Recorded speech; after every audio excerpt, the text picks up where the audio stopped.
Yeah, they do. Oh, yeah. IT, you good?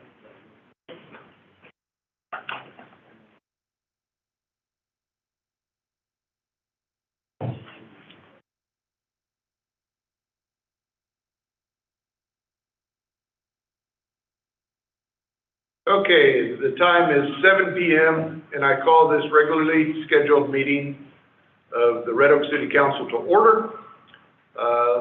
Let it be known that all notices have been posted in accordance to Texas Government Code Section 551. We do have a quorum present with Councilman Drake, Councilman Franklin, Councilman Goodwin, Councilman Lightfoot. Absent is Councilman Smith. We are here to conduct the business of the city, and notice has been duly posted. So, if you would stand and let me lead us in an invocation, and then we'll do our pledges.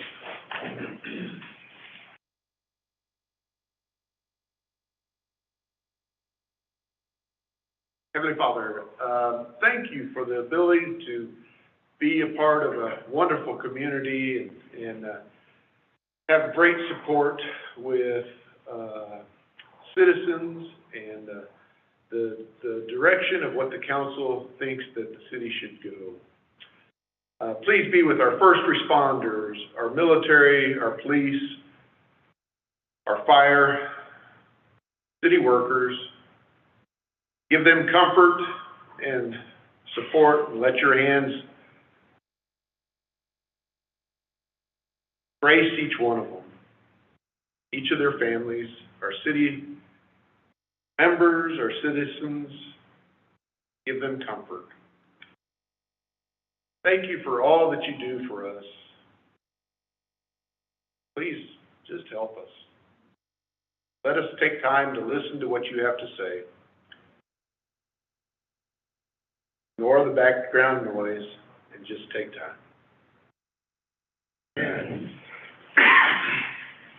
I pledge allegiance to the flag of the United States of America and to the republic for which it stands, one nation, under God, indivisible, with liberty and justice for all.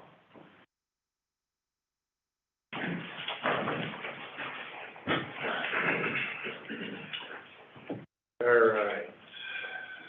So, we got a couple proclamations, one proclamation, one recognition. Councilman Franklin, we've got the great joy of sharing something. And we have Dr. Rashid. I apologize. And if you'll help me with this one. Yes, sir.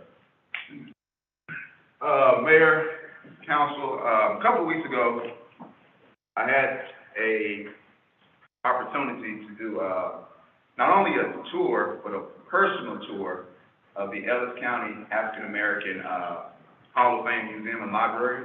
And when I tell you I was blown away, not necessarily just for the museum itself, but for the work of the museum in the community.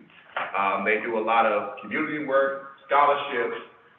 They also do a lot of municipal work with the city of Waxahachie to ensure we are recognizing African American Black history. So this was very important to me, of course, but I also wanted to take some time to recognize Dr. Rashid and staff for the work that they do, not only in Waxahachie, but Ellis County. They have recognized individuals from City Council in Red Oak, school board in Red Oak, so I felt that that was something that the city of Red Oak we should be proud of, that we are continuing to make history as well as acknowledge history. So I would like to present a certificate of recognition for the Ellis County African American Hall of Fame Museum and Library, and recognition for your organization as well as a vital resource of education and commemoration of the history of African American culture, experience, and contribution. Dr. Rashid, you come up.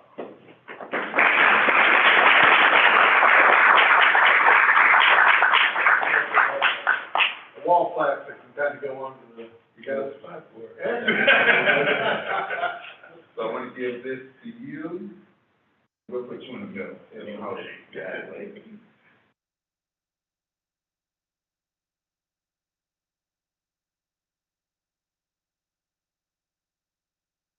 One more. Volunteers?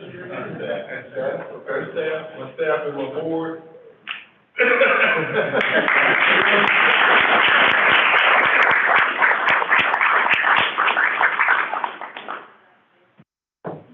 Hey, why don't you hold this too?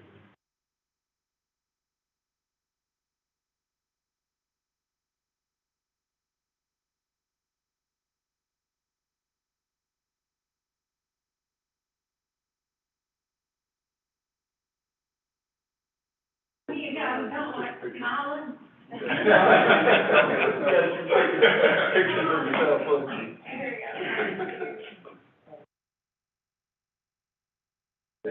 Thank you very much.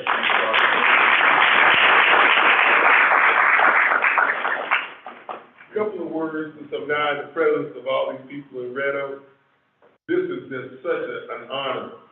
I mentioned to the councilman that we've been open since 2016, and I've always been trying to find some kind of way to link some history with Red Oak, and African American history particular with Red Oak, instead of just zooming around in the other areas. And when I was able to do my research and find out the good city had a lot of great African Americans who are blending in and doing some great things, I was just blown out of the box. So this is just the beginning of bringing Red Oak into the Ellis County African American Hall of Fame, and hoping that you may come down on a Saturday and see those folks who've been enshrined, and see our library and the other facilities as we try to continue to grow. Thank you.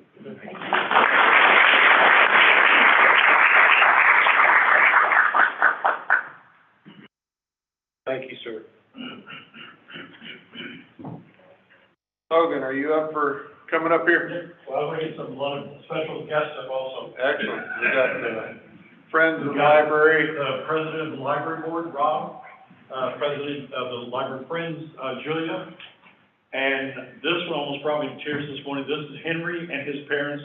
Henry is a toddler from my toddler story time, and his parents drew a picture of Chips of Reading Take You Away. Oh, wow. And he wants to present it, I guess, present it to us. Yeah, all right. And to me.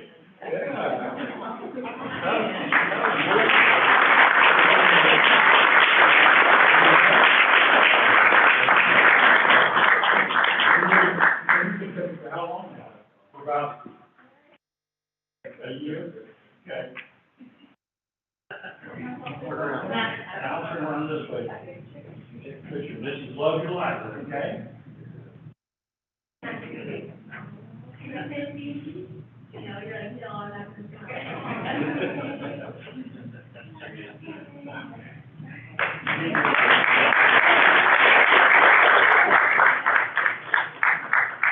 Fall, and we'll have story time right here, okay? Okay. And so, Rob and the board, can you come up? So this is Love Your Library Month, February 2023.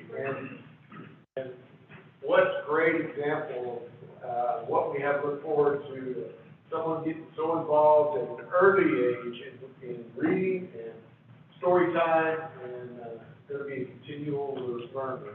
So, but we make this the Love Your Library Month for the city of Red Oak, and encourage everyone to visit libraries, whether down in Waxahachie or here in Red Oak. And we always thank your librarians for the job that they do, get these little ones involved and engaged. Yeah, and I think they're my supporters. Yeah. Well, Thank you. Congratulations. Thank you.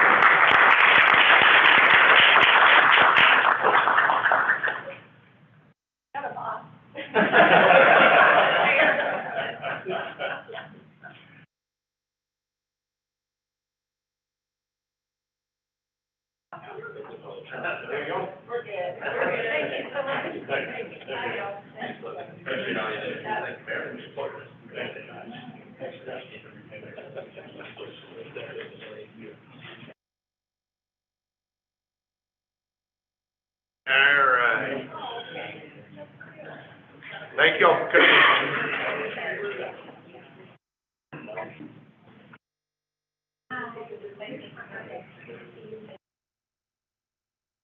So now's the time for citizens' comments.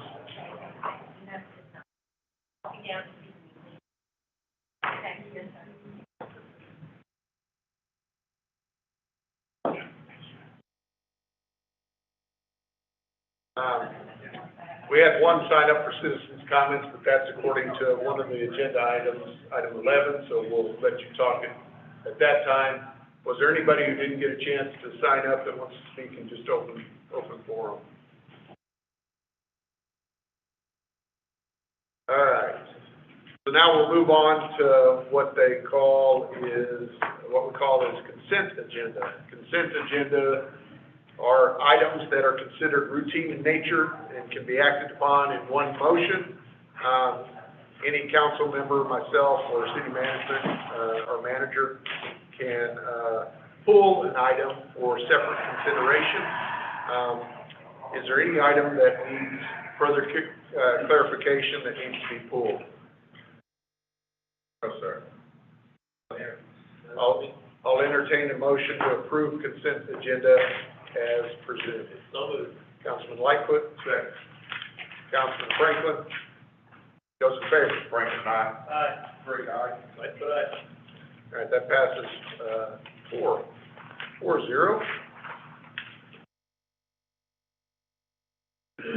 Regular business. Item 7, presentation of the water and wastewater rate study by NewGen Strategies and Solutions, LLC. Mr. Phillips. Good evening, Mayor and Council. I want to introduce Matthew Garrett of NewGen Solutions. Did I get that right? Strategy, sorry. So Matthew, as you might remember, during the budget process, council approved us to do a study of our water and wastewater rates. And so we've been working on that for quite a few months now. Got some recent updated information, and we're ready to present those options to you. And then the following item talks about those rates. I'll pull it up. You want to get started? I'll pull it up. Okay, excellent. Well, good evening, Mayor and Council. Again, Matthew Garrett with NewGen Strategies and Solutions. Glad to be back. Also glad to see Maroon around the table, but not surprised to see engineer. So we have a number of things to share with you. We have our wholesale costs are substantial, and we'll get to the slide deck in just a minute. But it's really, I guess, the highlight or low light, depending on how you look at it, of tonight's presentation is that our wastewater is substantial. Our increases are substantial. We're already paying more for our wastewater than we are our water, right, per unit. But that makes sense, doesn't it? If I were to come up with a gallon of wastewater and a gallon of clean water, you might say, which one would you need to pay more to treat? And that's your condition. That is going to be the case for some time. And we'll see those projections, but that's going to bear out in a meaningful way to your ratepayers. And we understand that you answer to them. You have a commercial base. You also have a pretty substantial base in the Rocket service area. And so we'll talk about how that growth is impacting your need for additional water supply, additionally for the treatment of wastewater. So I don't want to get too far ahead of my slide. But if I don't, I tap dance. I don't, actually. Yeah, sure. Well, let me start with where we're going to go. We have some major tenants. One thing that you try to do is not just pay the bills, right? This is an enterprise fund. You act as a board, technically. And you're not just trying to make freight year to year. You're trying to be ready for the drought and for the flood, and you need to be ready to handle what is fluctuations in consumer usage of the product or service you sell, which is water, measured in thousand gallons, and wastewater treatment, measured in the same. To that end, we do forecast your revenue requirements. That is, after we net out any of the offsets, right, additional penalties, interest, et cetera, what we need to get, surely, from a rate base. We do some forecasting around that. We've used a period of 21 to 22 to take our best guess, right, our educated guess of where the center line is for the stated pattern of usage. And that's also, as you'll see on slide now, thank you guys, not only do we need to be prepared to pay today, but we need to have a reserve. And so you have an 80-day target in your reserve, and you also want to maintain a debt service coverage of at least 1 time. Now, that's not a high mark, actually. That just means after we pay for our operational expense, we have enough to pay our debt.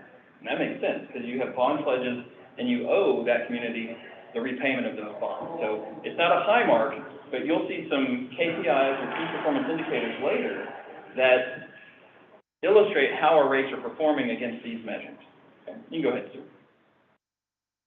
So as rate history goes, thank you, I think Gloria assembled this and we put it in a graph, but your rate history is shown on screen from 2015, your total bill for 7,000 gallons of water and 4,500 treated gallons of what would be a winter average for a resident, totaled to about $84. That has gone up over time, and with the 2019 rate change, it was $144.34 on the total bill. If we were to take that amount and just put in inflation since that time, the bill today would be $175.71.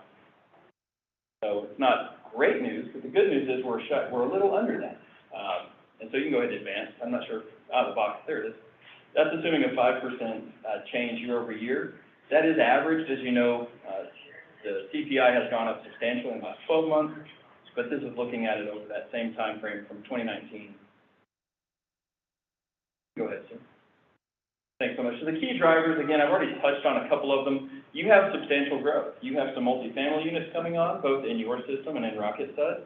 You have, I think, 8% plus or minus in your residential growth. That's about 275 connections per year. So you will need additional capital. You'll need additional water supply and treatment. To address that, your wholesale suppliers have made some changes, not just for you, but for others on the line. So the capital improvement needs are substantial, and we'll talk about those. You do have some grant funding, so kudos to your staff for going out and getting that for a couple of projects. And then the rising wholesale cost, again, you can go ahead and advance. Thank you.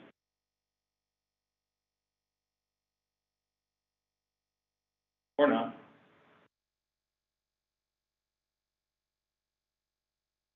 There we go. Yeah, this one was going to be hard to say without a graph. Imagine 2 lines.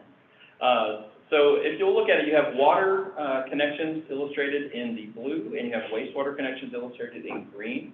Again, you do have more wastewater customers because of the Rocket Sud development, where they may serve water and you serve their wastewater needs. I don't think this is news. But currently, you've got 4,100 and 4,900, respectively.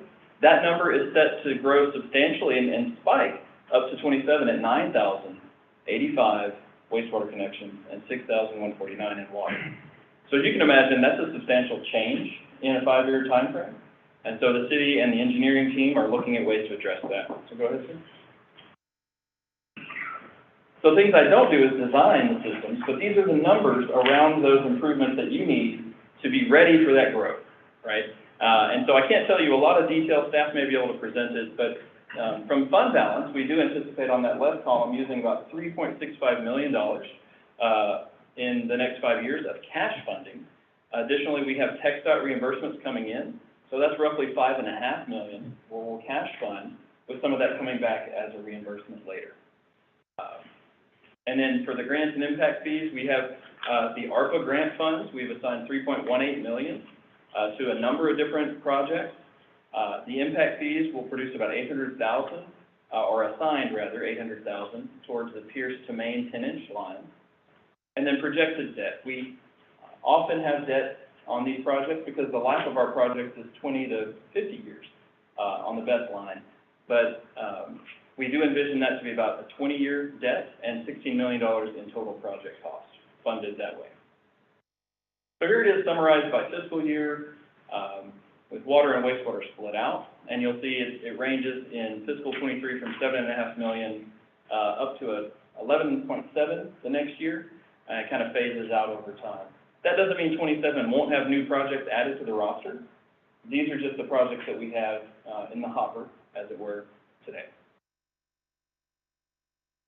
So again, I mentioned Dallas Water does have increases, but they're modest, certainly by comparison to the TRA slide. But currently about $1 million in expense annually, and this is for your treated water coming to your door, coming to the city gate, as it were. And that's only going to go up to $1.3 million by 2027. Generally, modest increase. You'll see the effective rate per 1,000 gallon at the bottom. So that's if you take the fixed cost components, debt, et cetera, and their volumetric O&M components, and do a blended rate for all units that you anticipate taking. It's $1.99 today, only up to $2 and some cents in 5 years. So pretty good effective rate. And the stark contrast, I think, is the TRA system. TRA has to have a lot of improvement to this plant, to the facilities in and around it, and the cost of the plant and the other capital needs for this system are substantial, such that your cost in '23 is $4.5 million, and it's anticipated to be almost $12 million in 5 years.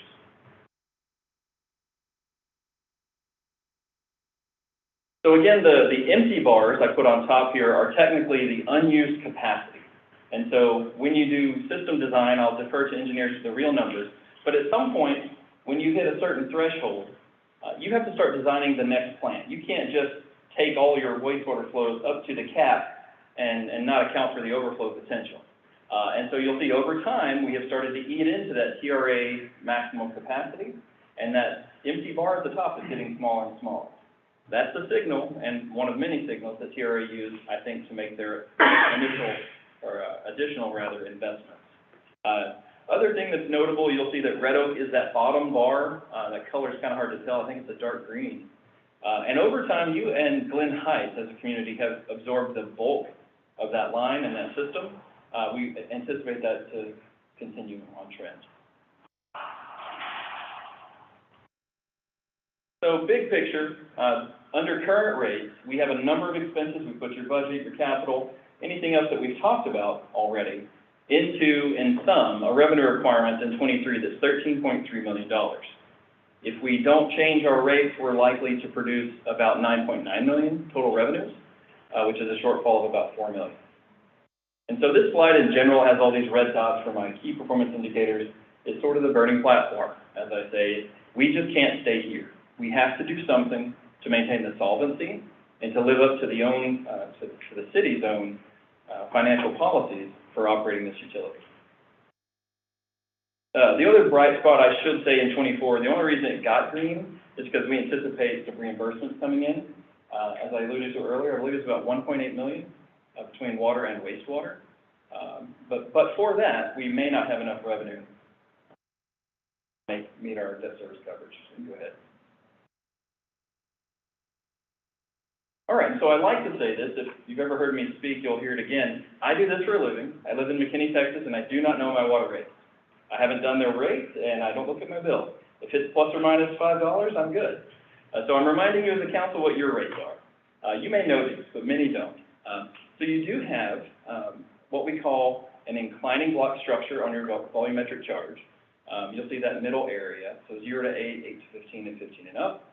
So we charge a little bit more for each additional unit as we move up in those tiers. You do have a modest meter equivalency charge where the larger meters are paying more. And this is very modest, and we'll talk about that on another slide. Pardon me. Secondly, your wastewater, we have a minimum charge of $41 and a volumetric charge of $9.31 for all volumes, with the winter average on your residents. So, go ahead, sir. So 2 meter equivalent factors. In a sense, meter equivalency is a cost that is shared, much like your impact fees, to those with larger meters because they have additional design demands on your system, right? When your engineers and the other folks design and they have a 10-inch meter out there, they have to have more water elevated and ready to go at any given point than they do for a similar 3/4-inch meter. As a result, there are some standards promulgated by AWWA. There are also some meter equivalencies published by Master Meter, which is your meter supplier. We've used Master Meter's actual figures, but you'll see the equivalent relative to the 3/4-inch meter stated there compared to the current equivalency shows that people with large meters are not paying the normative share of cost.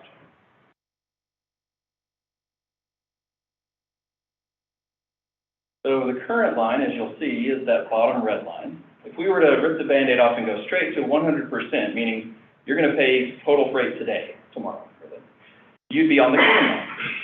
What we would recommend is that you phase this in, not only so people can grow to understand it and accept it as we move up the line, but also because we don't like rate shock in general. As a principal, your commercial customers aren't ready for it, your school district may not be prepared for it, anyone else with a large meter may not like this decision, and they may not like it being from 0 to 100 all in one day. So you'll see those various percentages here, and you can advance.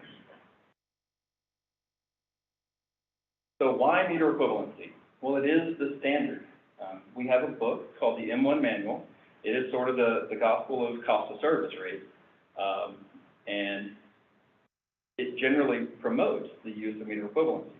So too do your comparator cities. So we plotted them in gray. Their names are actually out there, and they do line up to that endpoint if you're really interested on how any given city charges rates.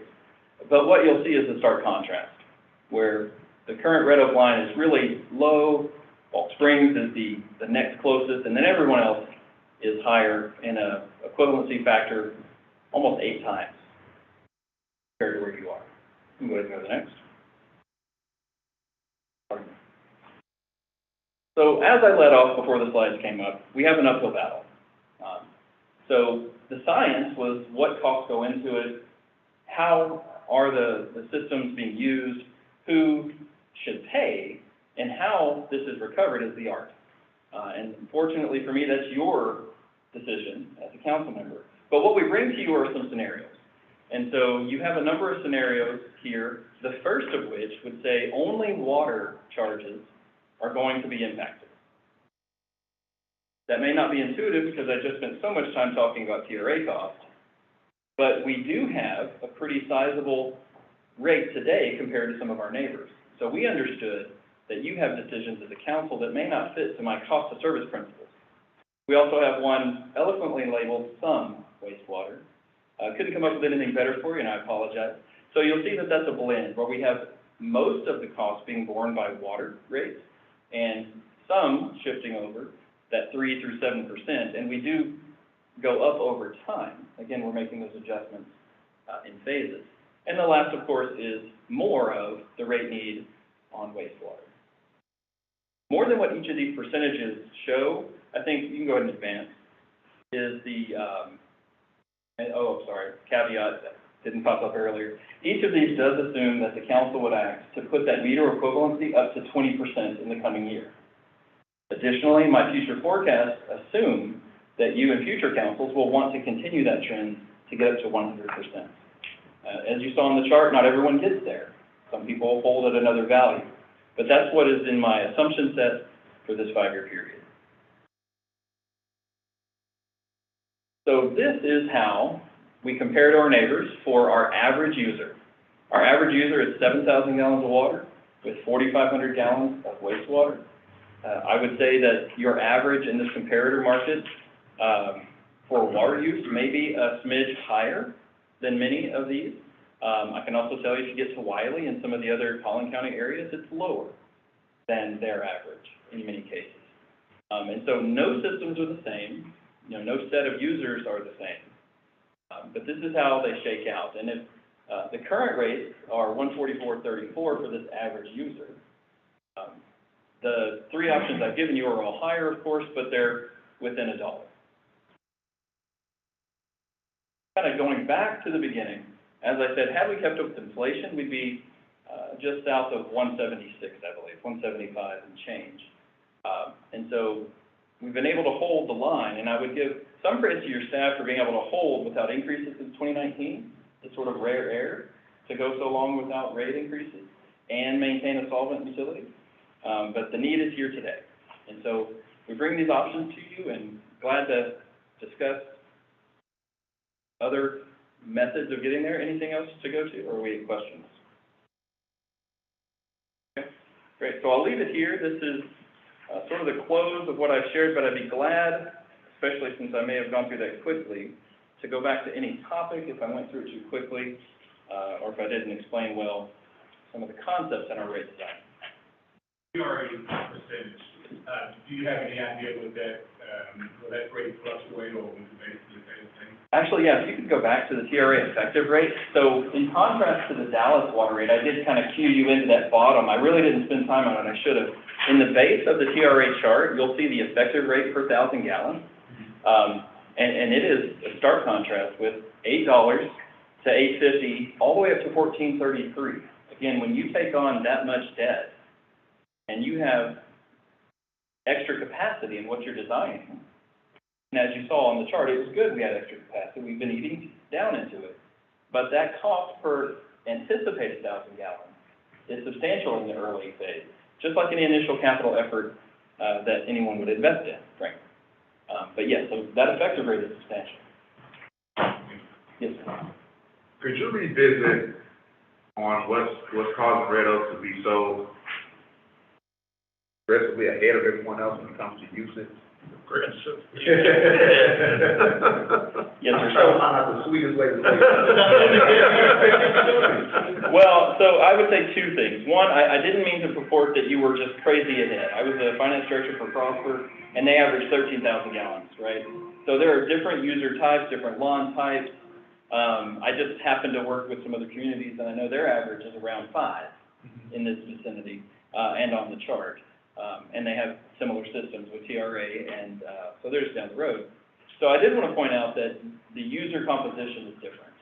It actually is to our benefit, right? If our normal, if we have consumption in our higher tiers, right? If someone is willing to pay more because they want that plush green lawn, that indirectly benefits what would be the average user, right? So I'm not trying to over penalize those that use a lot, or maybe put it in a bad light. It's just, as I showed you the average user, there are rate design options in every community. Those rate design options may make the average user comparison I've shown you flip on its head if we start talking about 20,000 gallons, right? So I can't tell you why. I don't know if staff has any conjecture as to 7,000, but that's sort of in the ballpark of the statewide average.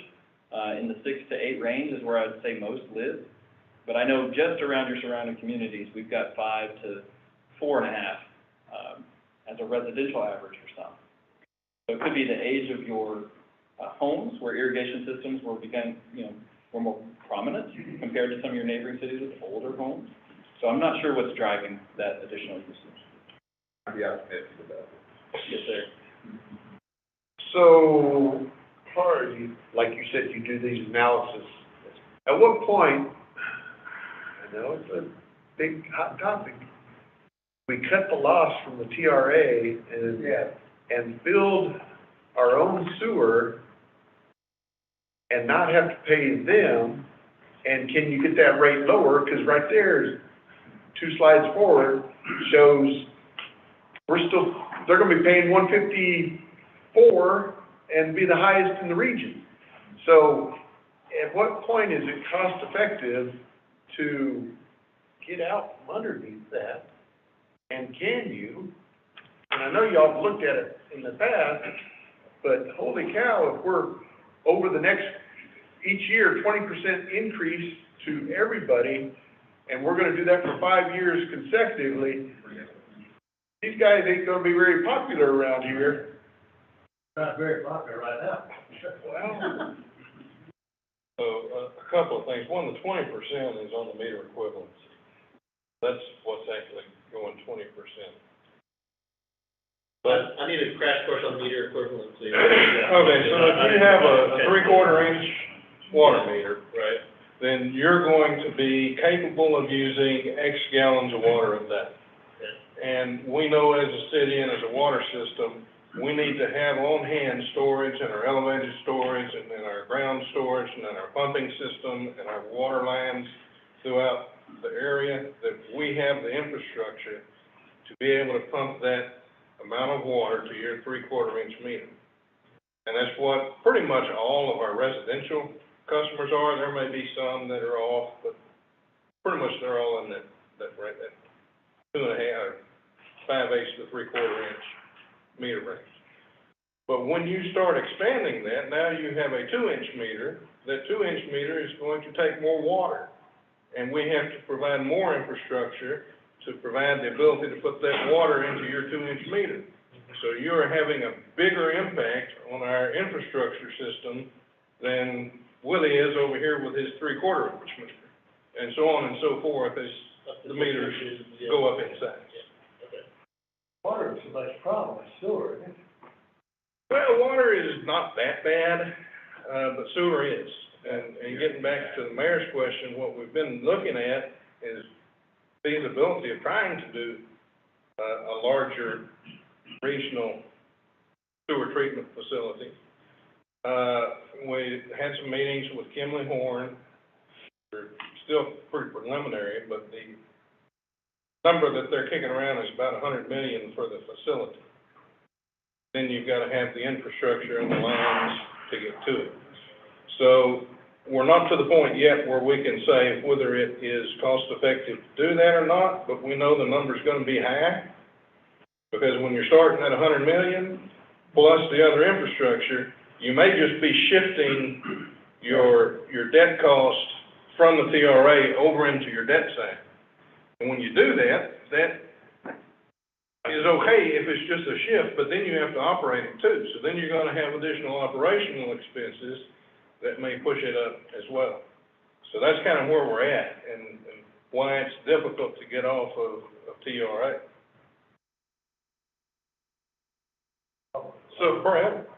okay, so, and I assume we know how many 6-inch customers we have and how many 4-inch and stuff like that.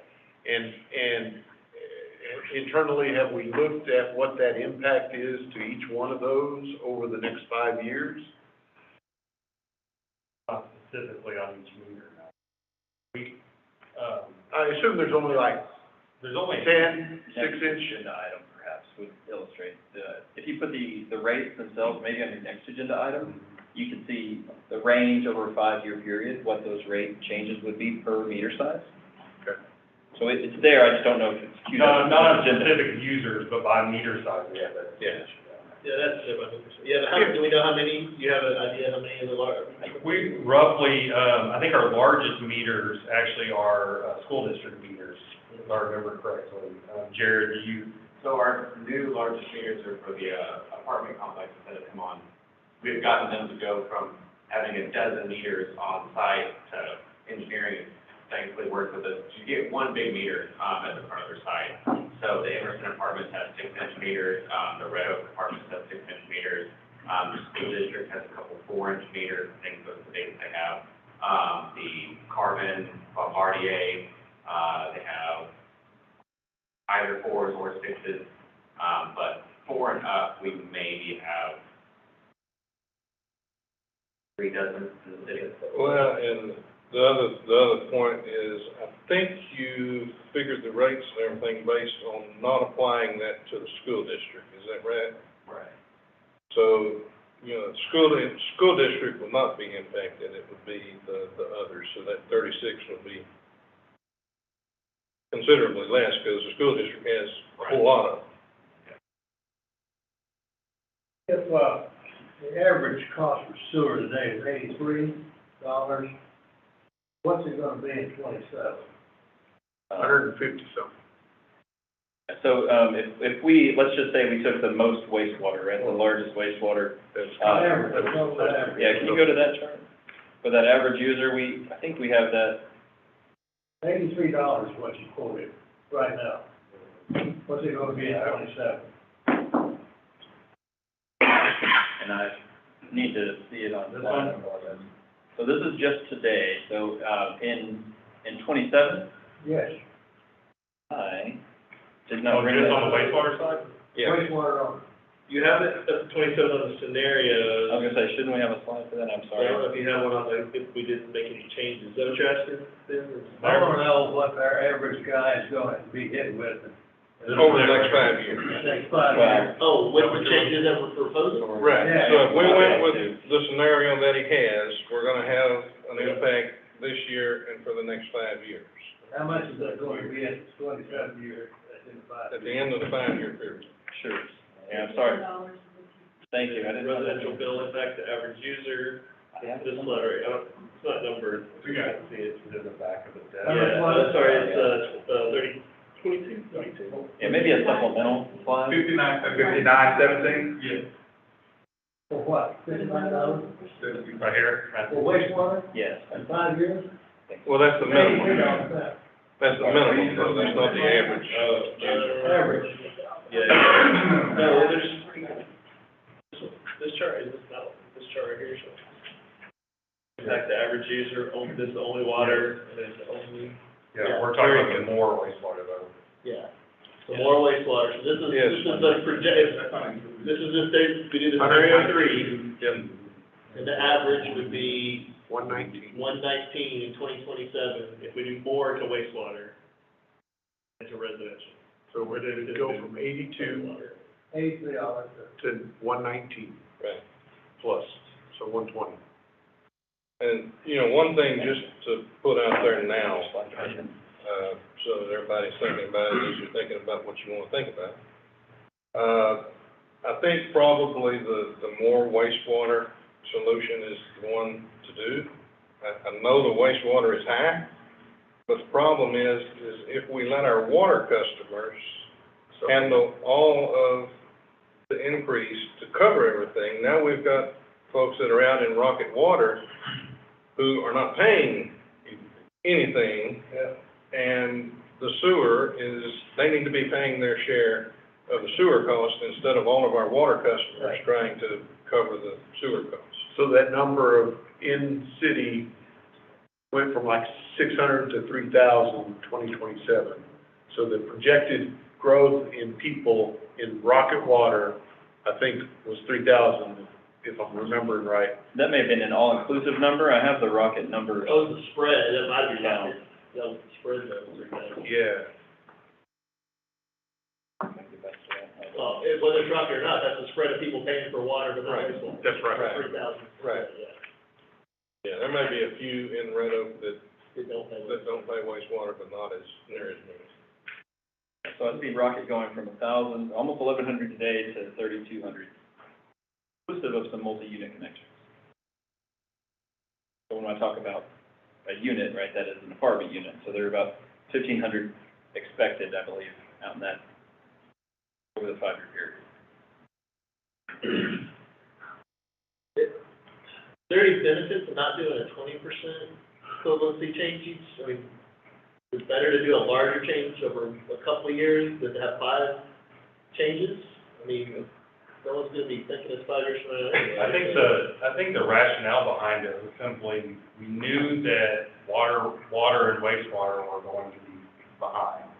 And so by doing the meter equivalency at a smaller incremental increase was helping kind of balance some of that. So you could pick any number, right? Sure. Well, we could do 33% over 3 years. Sure. And minimize this because we'd be getting more of it on the equivalency, right? Like those two numbers, it's all zero sum, those aren't separate gallons and miles, right? So the Yes. faster you increase the water equivalency rate, the less impact that you will have on your average normal residential customers. On the water side. On the water side. Only on the water side. Yeah. So what happens if you do, since they increased that 20% to,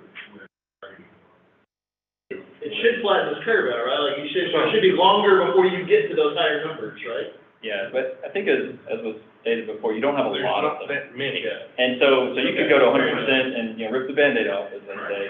It's not really gonna change the total that much. It's just going to be, For those cheap users, it'll be a larger impact, okay. absolutely. And when the storyboard says wastewater is driving most of our cost increase to hit someone with the meter equivalency, well, I mean, to say that we're gonna go to 100%, you could. I mean, I've had clients do it. I just have most take this sort of metered approach. If it's not substantial impact, it doesn't give you much to work on. Right. Right, yeah.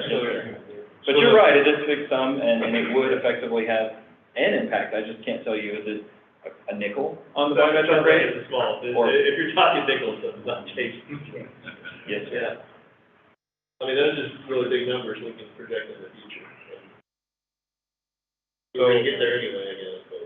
The good news is, I would say, and I can't speak for TRA, I don't do their financials, we've done some work there, but usually when a wholesale supplier starts forecasting big capital needs, they give you some mighty, figures. And I know this from my work with North Texas Municipal Water District. I would hope that there's some other economies of scale. I would hope costs come down somewhat. I would hope there are more flows, right? Then the effective rate for each flow goes down faster than maybe they had predicted. And generally, the next item isn't to set rates necessarily for 5 years, but to make a rated change this year. So kind of painting that big 14.5 per 1,000 gallon picture so that you see it coming and the cliff doesn't, rush up on you. All the while, you'll have better information every year, well before you get to 27. So another key thing to remember is what is not factored in here is Alamo Mission. And that's for two reasons. One is we don't know exactly when they're gonna start cranking water usage, but when they do, it's likely going to be ramped up over time. So we're not able to come in and say, okay, well, in 2025, they're gonna start using X gallons a day. So what kind of Jonathan and I have been talking about, and with Matthew, what they are doing now, more so than what we've done in the past, is they're looking at water rate studies every year. I think with the Alamo Mission situation going on right now, it might be a very good idea to do that. Plus, when you do it on a yearly basis, the cost of it is way down.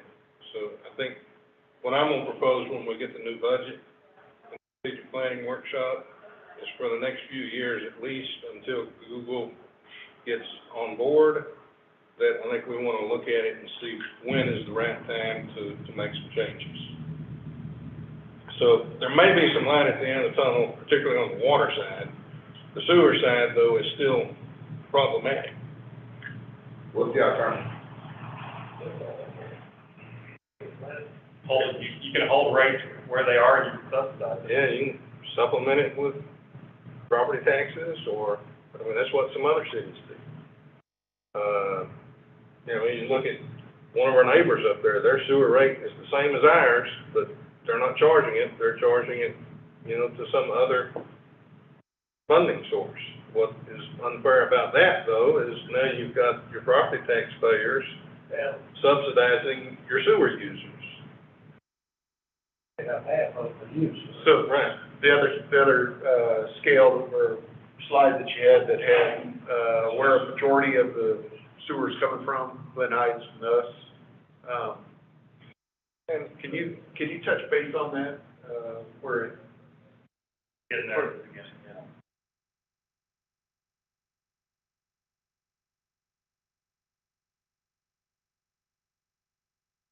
Slide 9.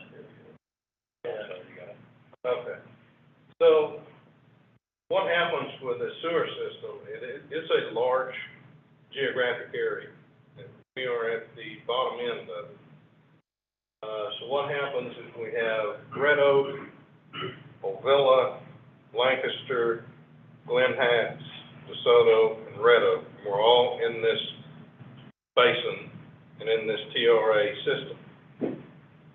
What we are at a disadvantage with, that some of the others, like Cedar Hill or Lancaster or DeSoto, us in Glen Heights, Ovilla too, but Ovilla doesn't have that many sewer users anyway. But Glen Heights and Red Oak are at a disadvantage because we don't have the ability to go into a different drainage system and utilize a different TRA substation. What happens is we're all on the Red Oak Creek station. DeSoto and Glen Heights are on the 10-mile creek, which their debt service and costs are much lower. And Cedar Hill is on another one as well. I don't think that's 10-mile, it might be.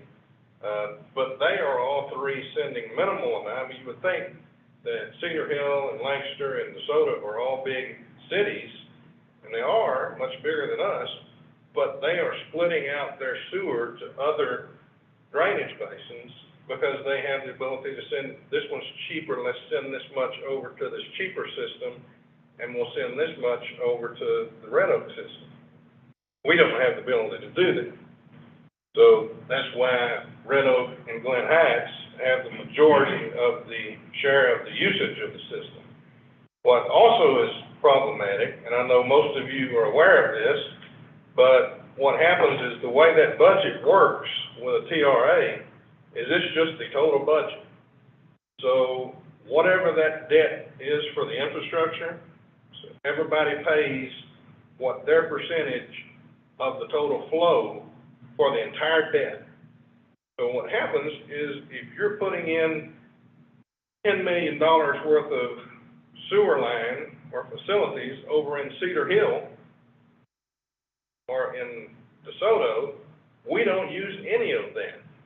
But we pay more of that debt service than the city that actually uses the infrastructure that that debt service supports. So we're paying more of Cedar Hill, DeSoto, Lancaster's debt than they are, and we're not using any of it. And that's contractually. That's the way it was done back in the 80s or 90s, whenever this thing started. Yeah, I see that.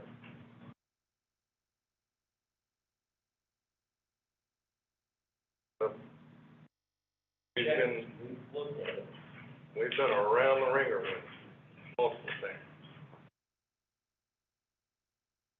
And the problem is, if we were able to put in a new facility ourselves, then we would have the ability to send a lot of it over that facility. But we still have a minimum amount that we still have to send to the Red Oak system. Contraction. That minimum amount is based on gallons flow. Right. And do we know what that number is? It is pretty small. We put ourselves in the same situation, Cedar Hill or Lincoln, and everything, both, you put it wherever is most cost effective for you. You just so happen to we'll be putting the bill out there for. Right. Yeah. So, and I think this is where Councilman Franklin might be coming, if I'm not stating it right. So why are we getting people to get on the sewer line? Why are we encouraging that? Why, since we have our own control, why don't we have our bigger lots and go ahead and let them do septic? Or if they're gonna go on the sewer line, is there a way that we can have them defer some of that cost? Right. And with some type of less impact fee to help them offset that? In a nutshell, so is there a way to kind of pass some of these fees or give some to developers in exchange for something from the city? Developers are gonna make more money, more lots they have per acre, I say, that's what Right. they're making. And that's why they wanna come into the city, but. I just, when a taxpayer open their bill, they don't look at sewer versus water, they look at the bottom line. I think that's the part that I'm having trouble getting on board with.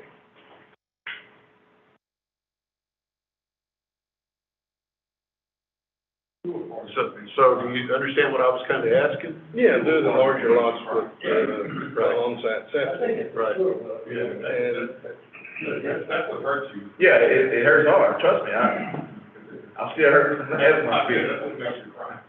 Right. Anyway, I don't know if that's the right discussion here, but we need to kind of think along those lines, because, and like Councilman Lightfoot, I'm more tempted to say, do it over a shorter period of time, a higher percent, or rip it off and take the hickey now, but, try to really look at those numbers that are greater than 3/4 inch, and really see what that impact for those people are. But, so, and Matthew might be able to answer that part of it too, in terms of the septic, because there are quantities of scale too. Oh, absolutely. Well, I mean, it all comes back, I've done economic impact analysis around the provision of sewer. It's a positive net even on the ad valorem side. So there may be reasons you want to have people on the sewer. I can't answer, Todd, I thought you were gonna ask me, exactly how much is that if we went to 100%. I can find that in a spreadsheet pretty quickly, but I can't really tell you that total change to the residents in this coming year. For impact fees though, I can say absolutely, you have some new costs that are very capital intensive. I don't recall when you did that last, but there are ways to put more on the development. And when that price tag is substantial, development will sometimes do some of the work, because they can do it less than the impact fee. So those are my three observations. We're in the around middle that. of an update to impact. Okay, so if you're going to try to maximize that, you can look at the utility revenue credit method instead of just cutting it in half. And I can tell you, I've been presenting in Pflugerville and Georgetown. I didn't do New Braunfels, but they're at 20-something thousand for a connection. Today's cost for capital and the percent, so if you think of these utilities as a percent of the average home nowadays, I'm not saying it's lockstep, but the houses cost a lot more. And so it's not irrational that the capital to build your wastewater is substantial. So when you get to that, I may not be presenting or discussing it. I wouldn't hesitate to look at least the maximum ceiling calculation. What you choose to adopt is really your druthers. But you do have the opportunity to look at a higher credit method, which may help you at leverage for others to do the work, or to offset these capital costs on your ratepayers. So the problem, you're not gonna get others doing the work, because the cost of sewer is not our cost. Oh, for this one, yes, sir. Is our debt service that we're paying for TRA. So that's the problem with, it's not our problem, it's not our cost. It's TRA's cost that's being passed along to us. So I don't know if there is a way to bring in debt service for the TRA into your impact study, or impact fee study or not. That might be something to look at. But it's not going to be a situation where the developer is gonna say, well, I'd rather just put the line in than pay the impact fees. Because putting the line in is not the problem. It's the operation and the wholesale cost. But that may be something, Scott, for us to look at in terms of when because we're in the middle of the impact fee study now, that that can be something we can look at. Is there a way to do that, offset some of the debt? I can tell you that the city of McKinney, where I live, I did do their impact fee work, and we did put part of their sewer system, to which is sort of subdivided similar to TRA in the system. Part of that impact fee is for the capital construction cost. And then last week I was in Northlake, and we were putting some Fort Worth cost on to their impact fee as well. So these are capital to the benefit of your system, even though it's not in, so our interpretation anyways, subject to legal, of course, is that it meets the criteria of 395, which governs impact fees. So it's not without precedent, Todd. I know that. Thank you, sir. Counsel, you good? You got any other questions? You got to take action or anything? No, this is just informational right now. The next action will be, the next item will be taking action on. Anything that we missed? I don't think so. Thank you, sir, very much. Thank you very much. All right, so item 8 is consider adoption of resolution 23-014R, the city of Red Oak, Texas, amending the master fee schedule by amending the monthly water and sewer rates by amending section 11.001A and B, water and sewer fees, monthly water rates, monthly wastewater rates, providing a repealing clause, providing a severability clause, and providing an effective date. So in your packet, that's just what we were kind of briefed on. Want to add anything else? Mayor and Council, we have it written in a way so that, all three options that, Mr. Garrett spoke about are in there, so. So we need to specify which one? Yes, sir. Okay. I think I heard the discussion, the pros and cons, and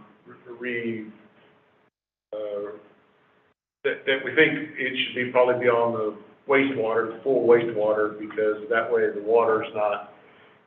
Well, it's not the full wastewater. It's just a larger percentage of wastewater in scenario 3 than in scenario 1 or 2. I mean, if you were going with, we're just gonna make wastewater cover its own costs, it's gonna go way up just on the sewer side. Okay. And this, again, our recommendation is, look at this change now, and then let's, put new gen on the retainer or something for future budget years so that we can actually watch this year by year to know exactly where we're headed instead of taking a big chunk, 3 or 4 years at a time. So we're not adopting a 5-year plan here, we are adopting 1 year's worth of a potential 5-year plan. Yeah, I think that's why they have the fee schedule set up in that, John.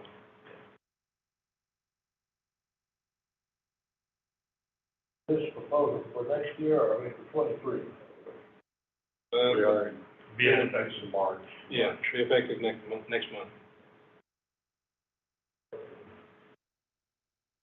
How much does that increase? Next year? Jonathan, can you put the chart back up on whether it be all waste, all freshwater combination? I assume that's what we're looking at, is it's all freshwater versus a blended versus. Scenario 3, you're talking Yeah, about? scenario 3, is Yeah, that? so scenario 1 is water pays for all of the increases. Scenario 2 is you're still paying more water than you are sewer, but you're paying some sewer. Okay. Scenario 3, you're still paying more water, but you're paying more in the sewer side. Okay. So I think it's like 0%, 7%, 10% on the sewer side.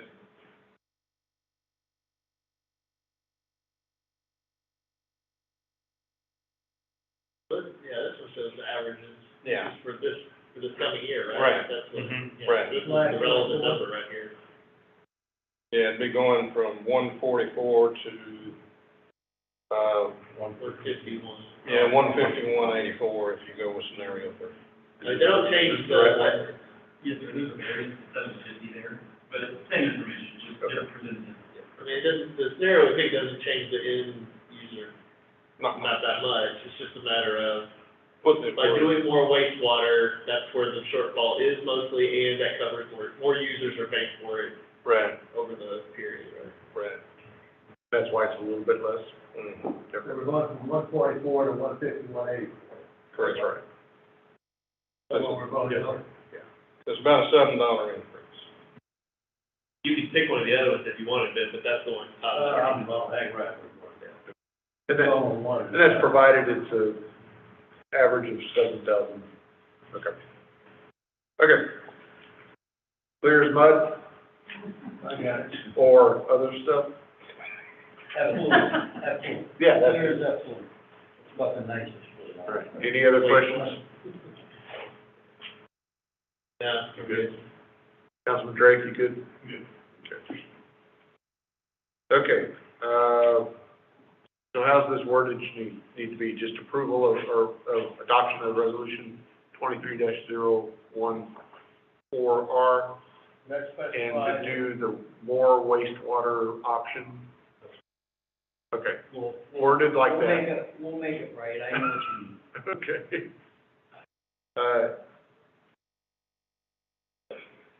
So that would, if somebody wants to so move, adoption of resolution number 23-014R, utilizing scenario 3 or the more wastewater option. So moved. Second. Okay, Councilman Gregg, second by Councilman Lightfoot. Any further discussion? None here. Those in favor?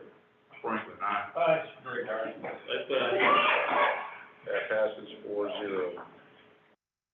Thank you, sir. Item 9, consider adoption of resolution 23-015R, the City Council of City Red Oak, Texas, to award a bid and enter into an agreement with Texas Bit through an interlocal agreement purchasing contract with Ellis County for roadway construction and resurfacing in the amount not to exceed $596,365.25, authorizing the city manager to sign the necessary documents and providing an effective date. Mr. Williams.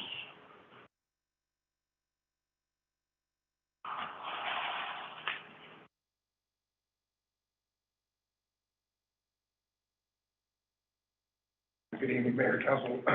This agenda item is, actually, this is part of our discussion and approved, during our budget discussions and, these streets that we're seeking, approval for, were budgeted, for this year. It's in cooperation, working with the county. The county's gonna do the make-ready part. Texas Bid, the contractor, will come in and do the asphalt overlay. So These roads are rugged, and then the ones at the corner of Wovilla and I-35 southwest corner. No. not these roads. What's this? Rugged and Cole are, we hope to have that before council, next council meeting. When? Next council meeting? Next meeting. Yeah. Councilman Goodwin, there, Deer Creek, Fawn Ridge Drive, Beaver Creek Drive, Fox Grove Drive, Shawnee Road, Tupple Creek Lane, Ranch Road, and College Street. These, then what's your next, which ones are coming up next? The next ones will be Rugged and Cole Road. Okay.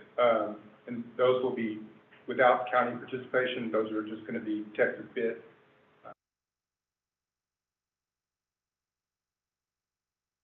Okay.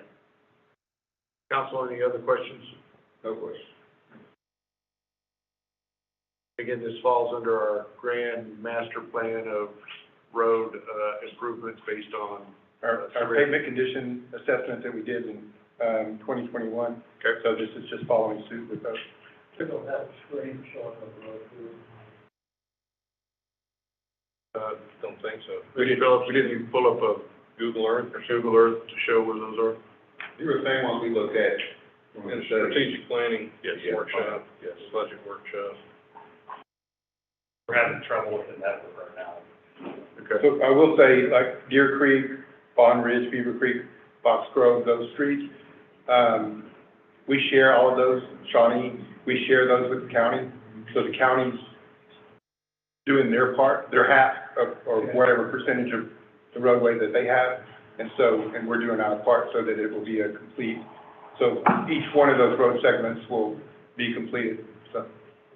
And then, of course, Pebble Creek and Ranch Road and College Street are, those are not, the county's working with us on it, they're doing the make ready, but, it's not, they don't have any roads showing in that, so. Good. Yeah, I don't think he's gonna get it pulled up. Okay. I entertain the motion to adopt resolution 23-015R. Councilman Goodwin. Councilman Drake. Those in favor, Franklin, aye. Aye. Drake, aye. Passes 4-0. Thank you, Council. Thank you, sir.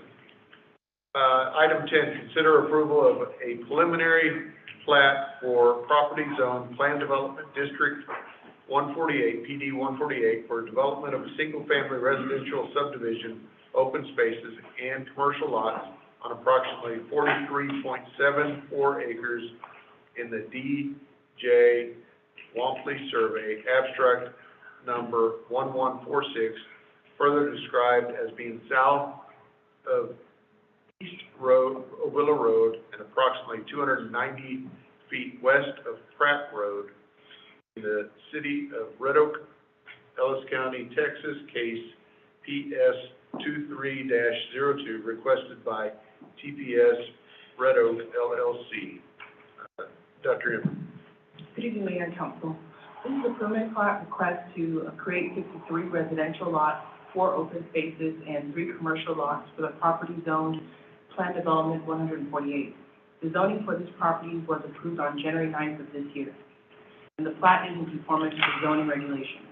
The Planning and Zoning Commission recommended approval of the request, and staff concurs with P&Z's recommendation. So, Council, this is something we saw last month, and this was that kind of horseshoe as the pond in the middle. Unfortunately, I can't get my packet pulled up, but is that the right one? That's correct. lot and Okay. issues. Yes, that's Okay. on Ovilla Road. where Yeah, it's so it got had the U, U-shaped, it's got the, we left out the commercial lots in the front Front. along with Villa, and then there's all the, Okay. single-family homes with the half-acre lots in the back. okay. Do y'all recall? Yeah. Are you good? I can see it in mine. Okay, good. I'm good. For whatever reason, mine's not working either, but, is there any other questions that need to be transpired? Okay, Enter- so this is, we're looking for approval of plan development number 48, no specific number, is that, It's just Preliminary preliminary plat. plat. okay, approval of this plat? Right, Okay. it's not a public hearing, it's just, Okay. that's your. Okay, so entertain that motion. So moved.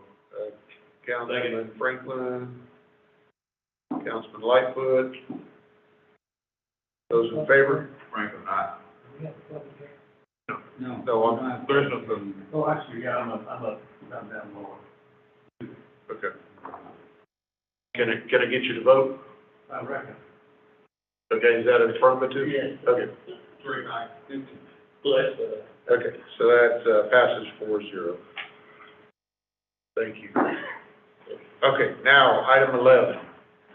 Item 11 is, conduct a public hearing and consider approval of ordinance number 23-003 of the City of Red Oak, Texas, amending the comprehensive zoning ordinance and map of the City of Red Oak, Texas, as heretofore amended by granting a change in zoning from Plan Development 66 R3 PD 66 R3 to Plan Development 66 R4 PD 64 R4 to allow the development of a data center on the proposed property described as Lot 1, Block A, on the northwest corner, East Ovilla Road, and State Highway 342 in the city of Red Oak, Ellis County, Texas, as provided in Exhibit A and attached hereto and incorporated herein, providing a site plan, landscape plan, elevation plans,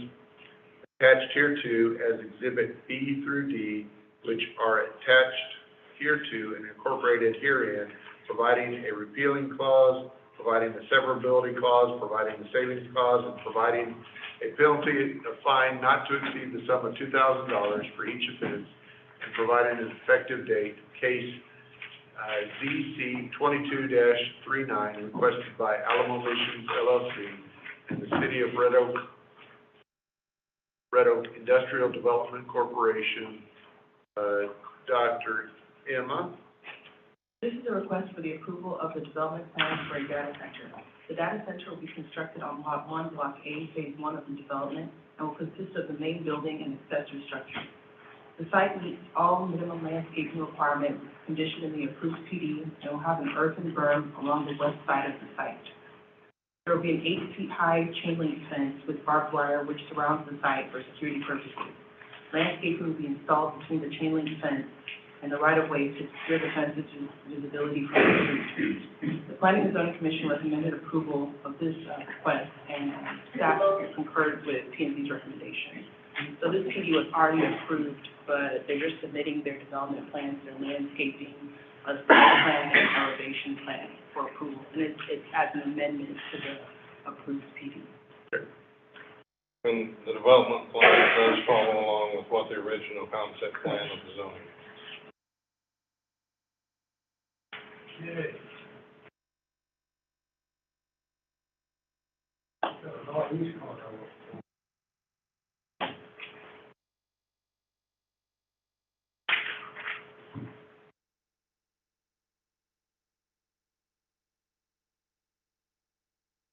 All right, Ben, so help orient us. Okay, so, sorry, here's, down here.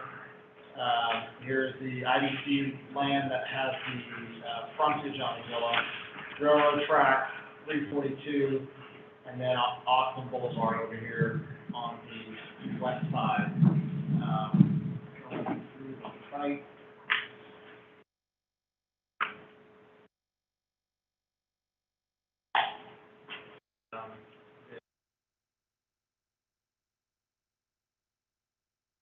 So this will be the main data center hall, and these are kind of the auxiliary buildings, generators,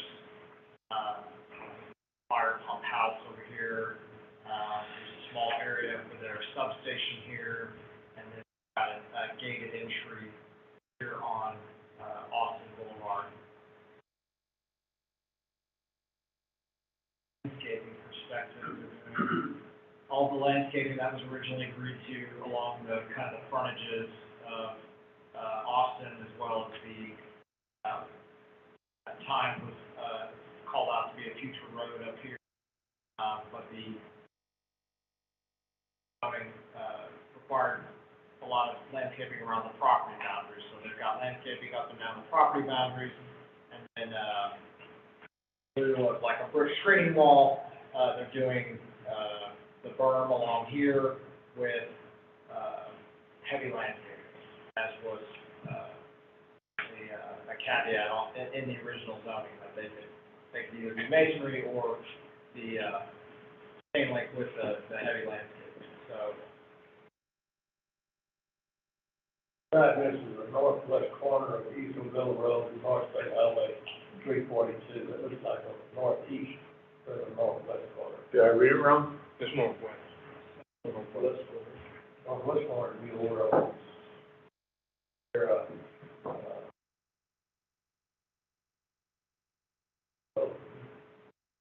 It, northwest corner of 342 and Oval Road. the northeast, I read it wrong, or? the northwest corner. It is the northwest corner. Is that the northwest corner? That's the northwest corner. Oval Road And 342. Northeast corner would be Where Harbor was. where Harbor developed the subdivision. Right. All right, yeah, I got it.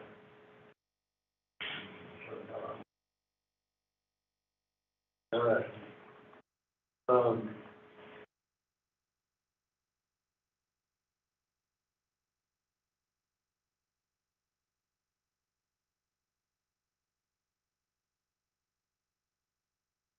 Middle Road, 342.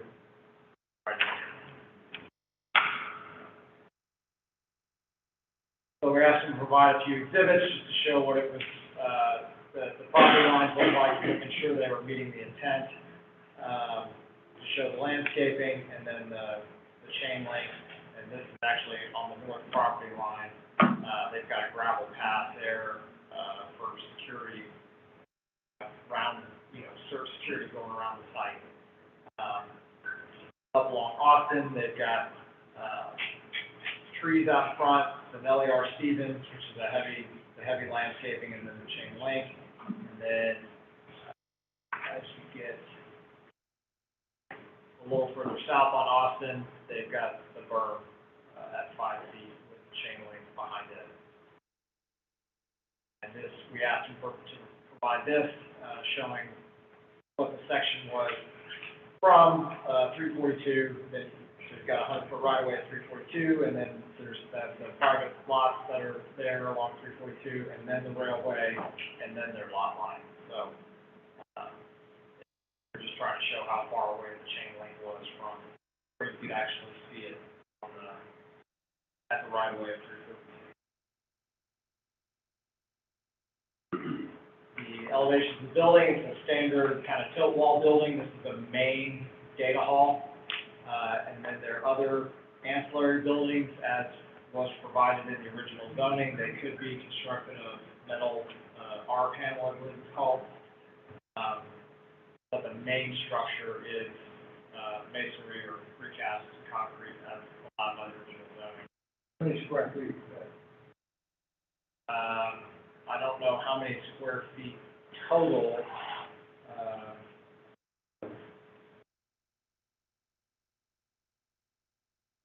Recall. 285,282 square feet. 285. This is one of the auxiliary buildings, metal on panel. We supposed to know who's building it? Yeah, it's building it. That's what we supposed to know who's building it. Contractor? No, who's paying for the building? Who? Google? Oh, that's a Google building. Yeah. Animal mission. But the applicant is here tonight, Clarify the level. Sure. So this is a public hearing, Mr. Morales? Yeah, excellent.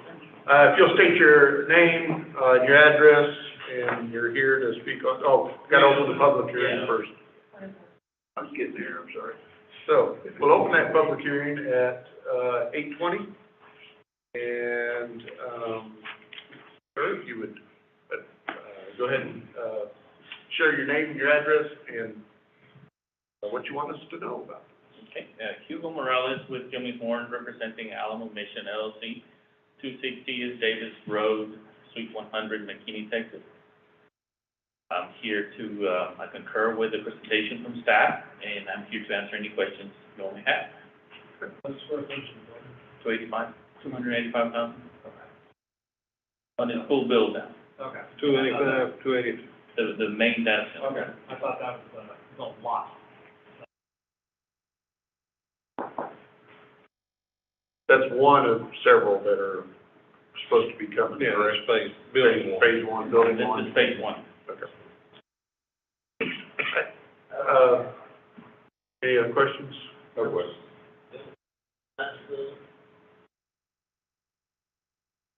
So my comment was, I thought it was gonna be more towards the Little Road and then work back, but I guess it's gonna be back, work forward.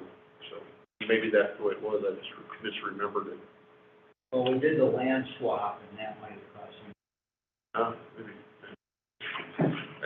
I'm easily confused, so. Thank you, sir. Anyone else here to speak on this? Okay. I'll entertain a motion to close the public hearing at 8:22. Councilman Franklin, Councilman Drake, Councilman Goodwin, Those in favor? Franklin, aye. Drake, aye. That closes at 8:20. 4-0.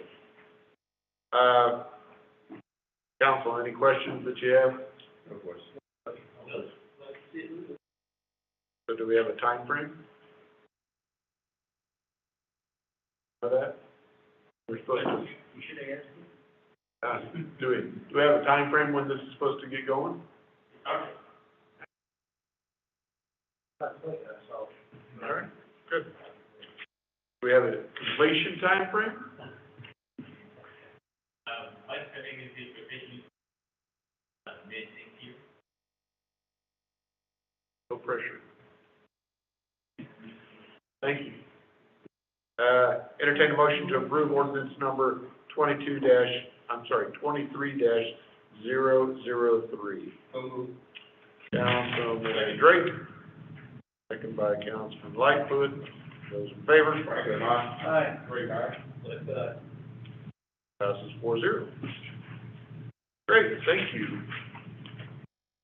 Item 12, conduct a public hearing and consider approval of ordinance number 23-004 of the City of Red Oak, Texas, amending the comprehensive zoning ordinance and map of the City of Red Oak, Texas, as heretofore amended by granting a change in zoning from agricultural AG to commercial C1 for approximately 2.237 acres described as Lot 20R, Block A, the Bomar Acres Addition, JA Rawling Survey, abstract number 907, also known as 2621 of Willow Road, City of Red Oak, Ellis County, Texas, as depicted in Exhibit A, which is attached hereto and incorporated herein, providing for amended plat, which is attached hereto and incorporated herein as Exhibit B, providing a repealing clause, providing a severability clause, providing a savings clause, providing a penalty a fine not to exceed the sum of $2,000 for each offense and providing an effective date. Case BC 23-01 requested by, Meeting at LLC. Dr. Edmund? This is a request to change the zoning of the subject site from agricultural district to commercial district 1 for the purpose of developing a restaurant. The applicant has submitted an amended plat to combine the 3 existing lots into 1 lot. The site plan, elevation plan, landscape plan, and all other relevant plans will be submitted during the permitting phase. The Planning and Zoning Commission recommended approval of the request as presented, and staff concurs with P&Z's recommendation. I believe the applicant may be on the team call. Yeah, just to orient y'all, this is, on the west side of 35, before you get to the city limit over here at Ewell, there's a spot here next to there was a donut shop built 2 years ago, I think, 3 years ago. And there's 3 lots here, next to it. And so this is actually the Cancun that's out on Ovilla right now. It's the same owners. They're losing all their parking, due to the textile widening of 664. And so they purchased this land to construct their new Cancun's restaurant. So it'll be larger. We've gone through some site plan reviews with them to make sure that they're gonna meet the C1 zoning. So they're just requesting C1 zoning is, based on the comp plan. The comp plan and future land use plan, has this area as just straight C1. And so, we've made sure that they can fit their site plan in there appropriately and, get all their parking and landscaping and all that. So we've done some iterations with them on that. But this request is simply to be C1 so that they can build their new restaurant. Sounds great. All right, so this is a public hearing. Public hearing time is 8:26, and I will open that. And you say we have someone online? Yes, I believe we may have someone, the applicant. Matt, are you on? Did you want to speak on anything? Yeah, I'm here, guys. Matt Williamson, 4924 Boleto Court, Fort Worth. Really just here to answer any questions if you have them. Thank you, sir. It's an option for one, so. Yeah. If a restaurant, they would do that. Anyone else online to speak? Any questions for that? No? That's the only one that we got. Here, or is there a second one? I think it is there, here next to me. I don't know if anyone else is, I think it was only Matt.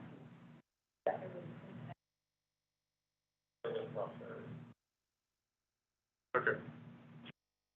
All right, and anyone here to speak on this?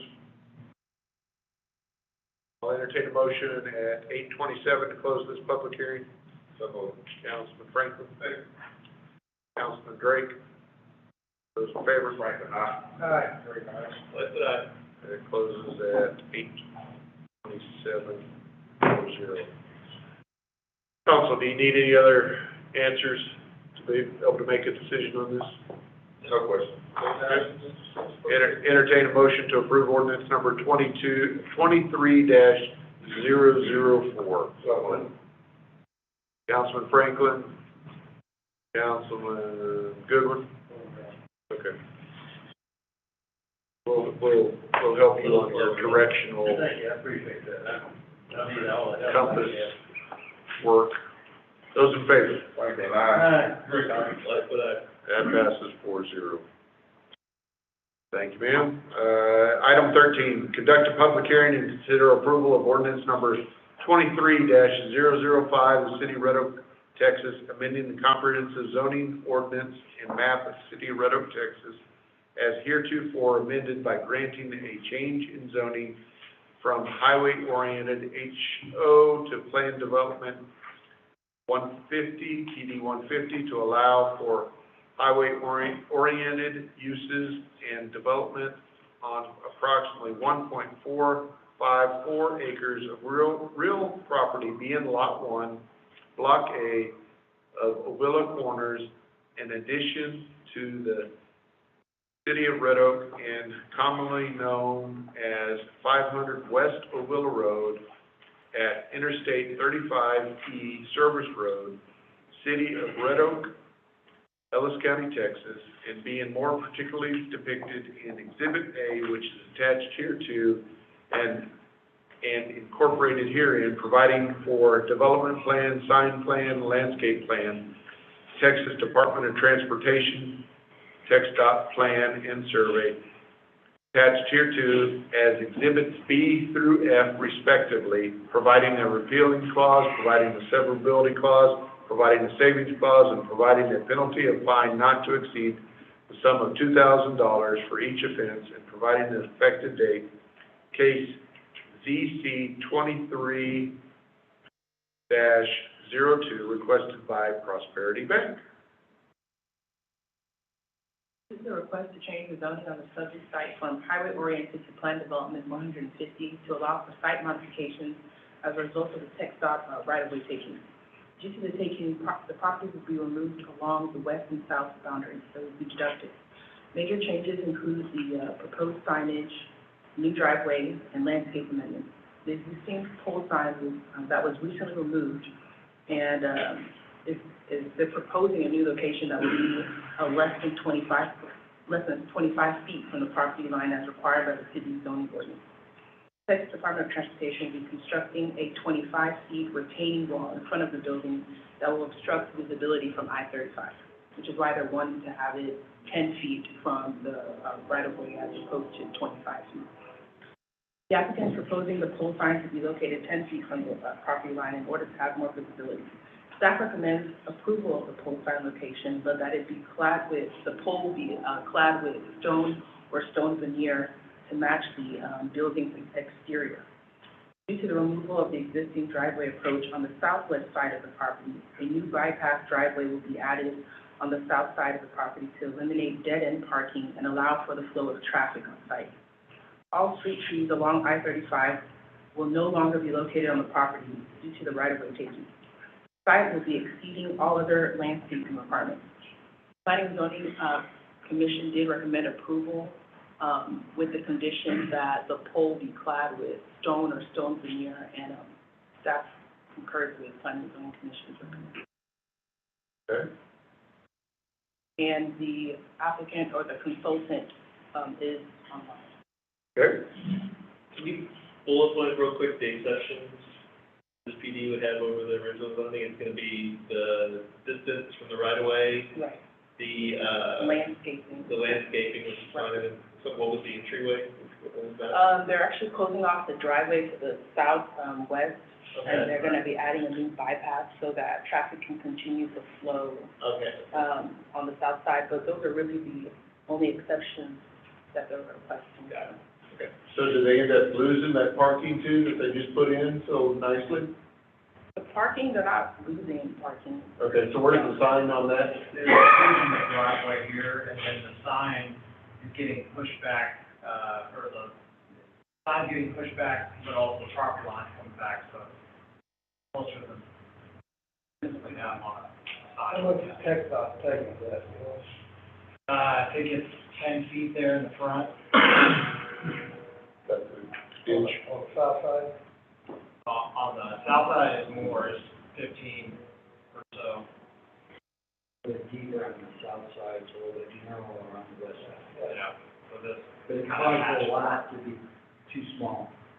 So we either have to give them a variance or entertain to do it for a 2B, and we think this is a better way. You know, I have to say, whenever they did do the upgrade to that, it really made the bank look nice, so whatever we can do to help. But this is a public hearing. We'll open the public hearing at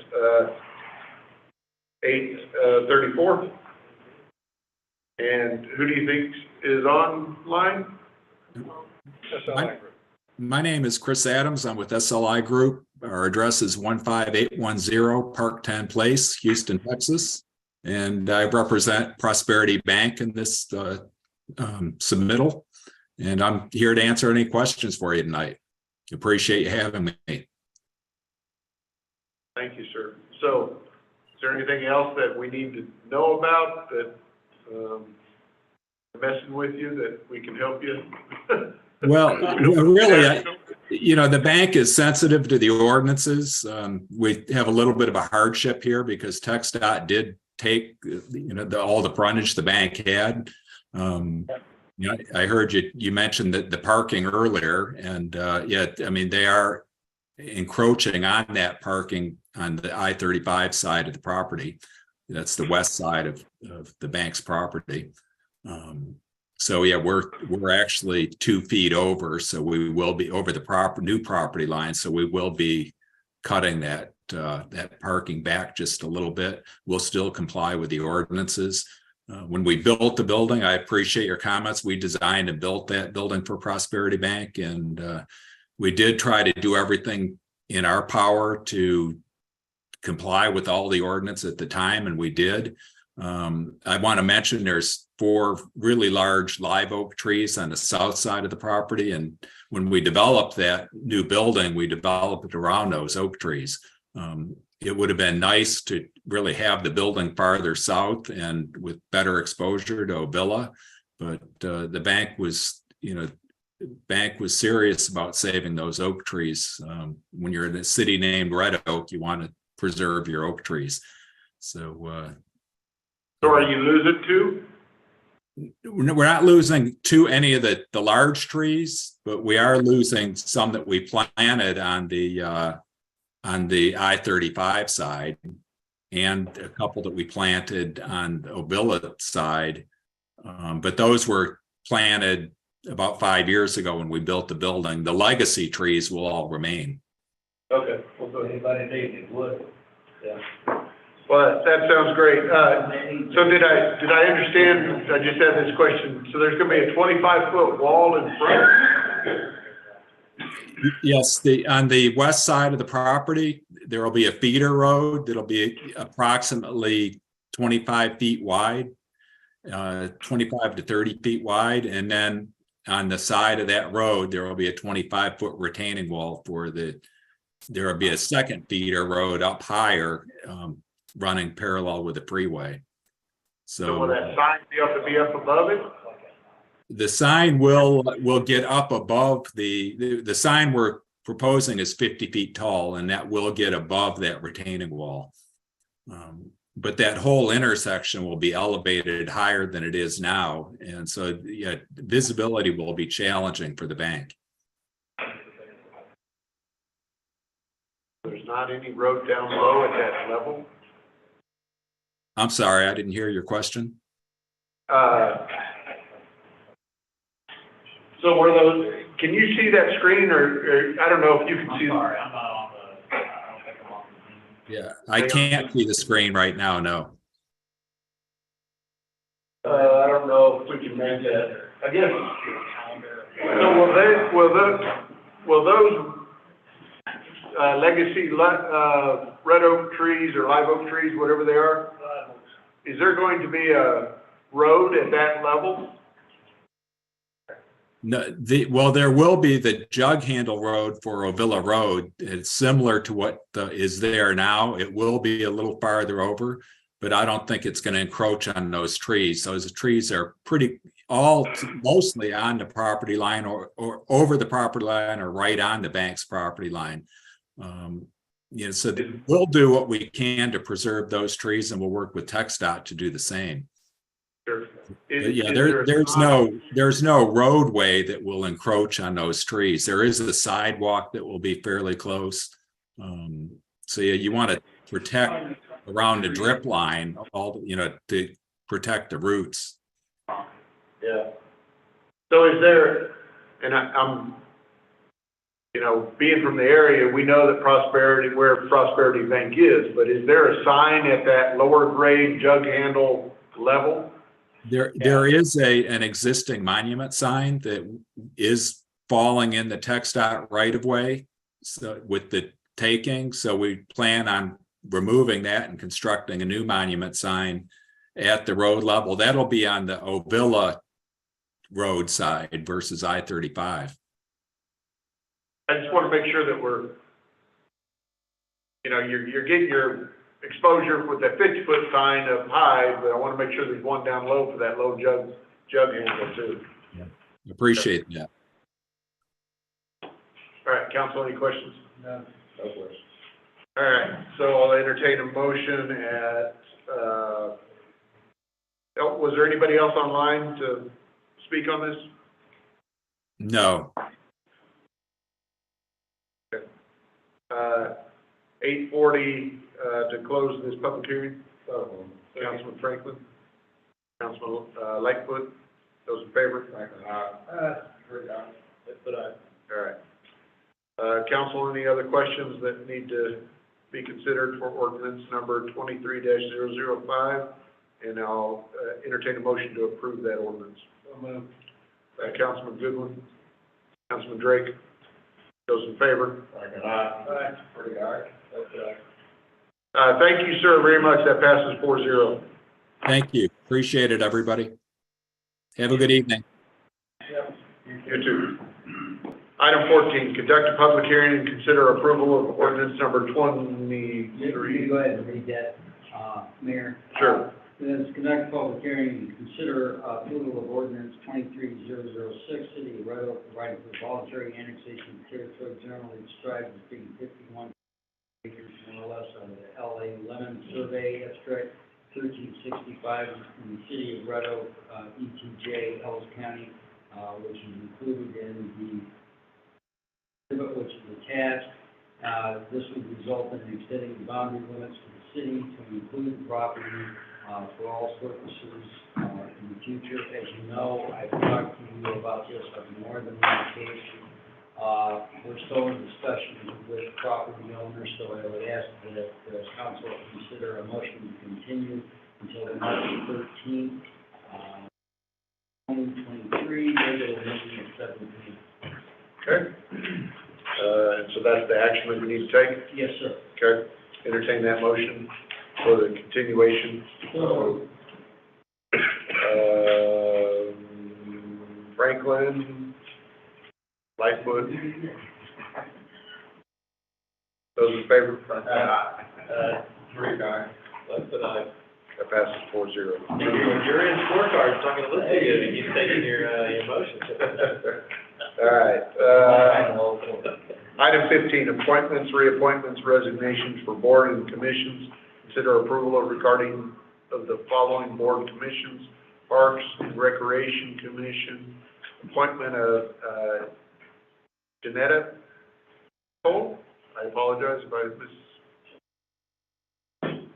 As a regular member for the remainder of two-year term from June of 2021 to June of 2023, and appointment of Matthew Carpus as a regular member for the remainder two-year term of June 2021 to June 2023.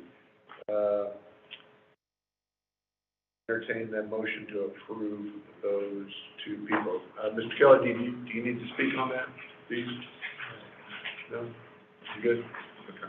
Entertain that motion. Councilman Drakeman? Second. Yeah, Councilman Franklin? Those in favor? Aye. All right, that passes 4-0. Departmental reports. Chief Blanton.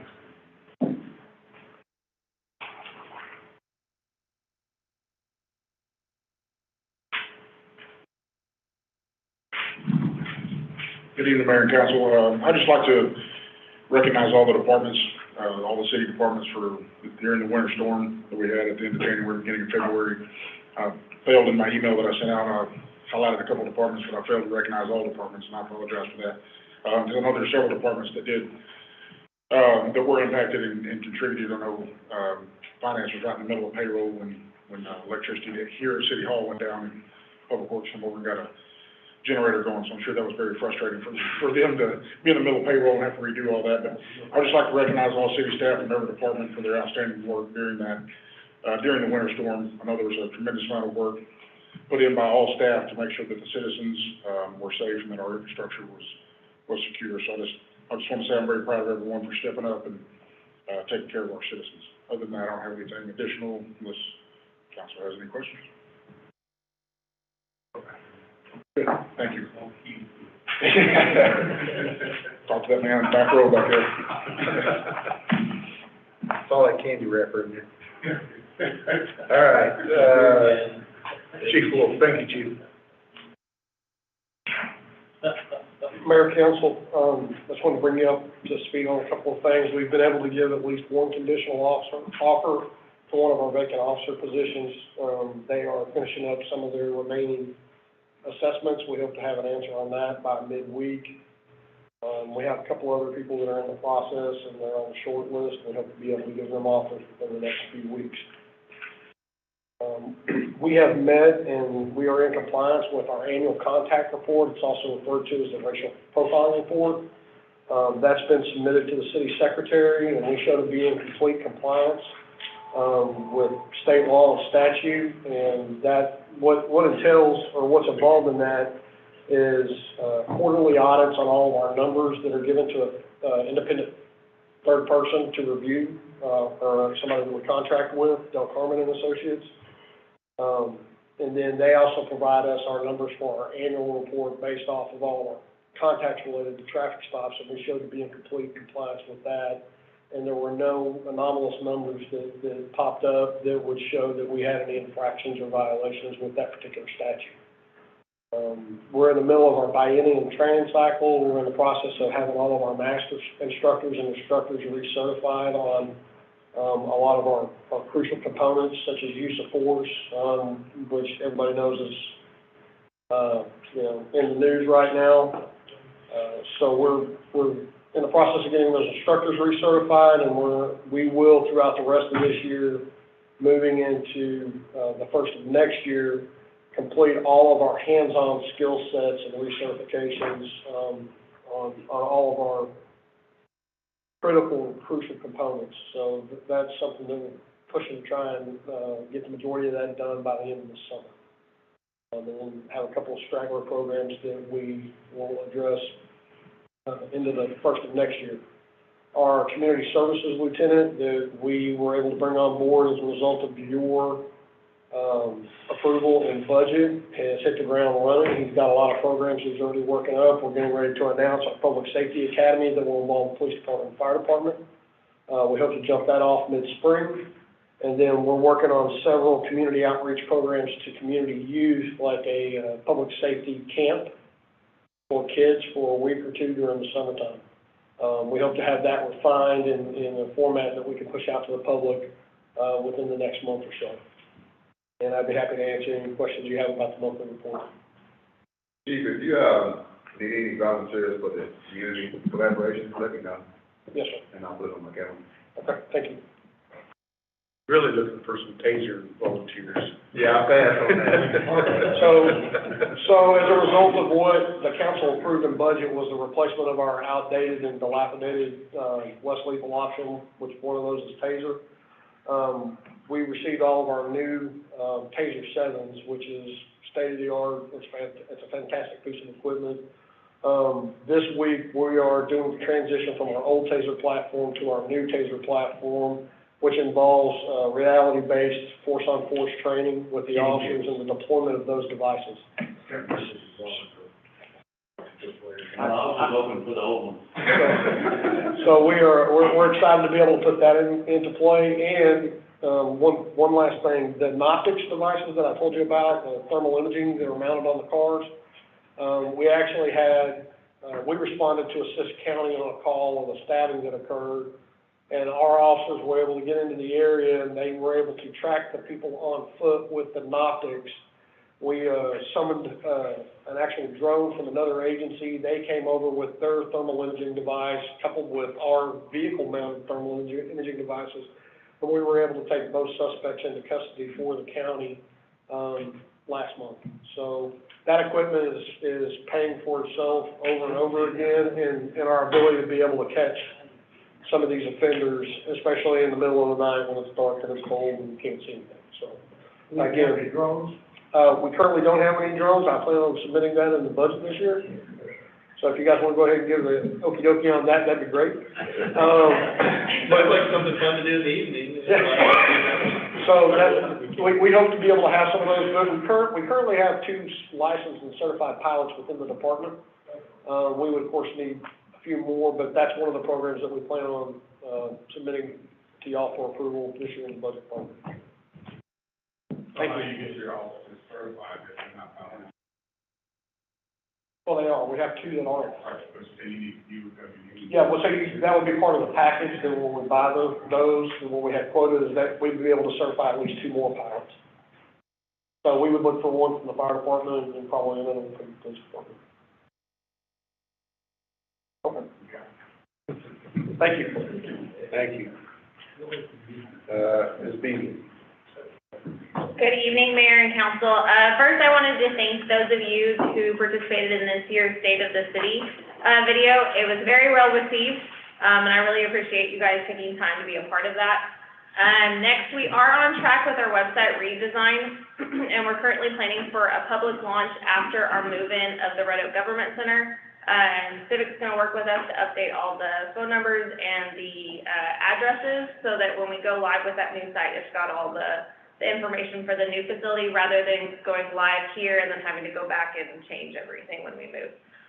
So that's what we're planning. And then finally, I wanted to let you guys know that we have filled 2 of our 3 open positions in the Communication and Marketing Department.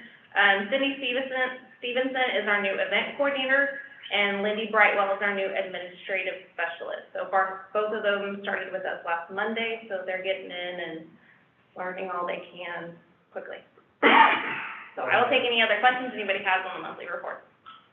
Can you tell a little bit about how the State of the City video is used? I know you produced it for the chamber, right? That was really what it was for, but I know it's not on YouTube and there. I've shown it to a couple of realtors, friends of theirs that are realtors, and they would like to see something like that in multiple communities that they represent. But they said that that's a great marketing tool. They think that they could use for when they're selling houses in the area too, so.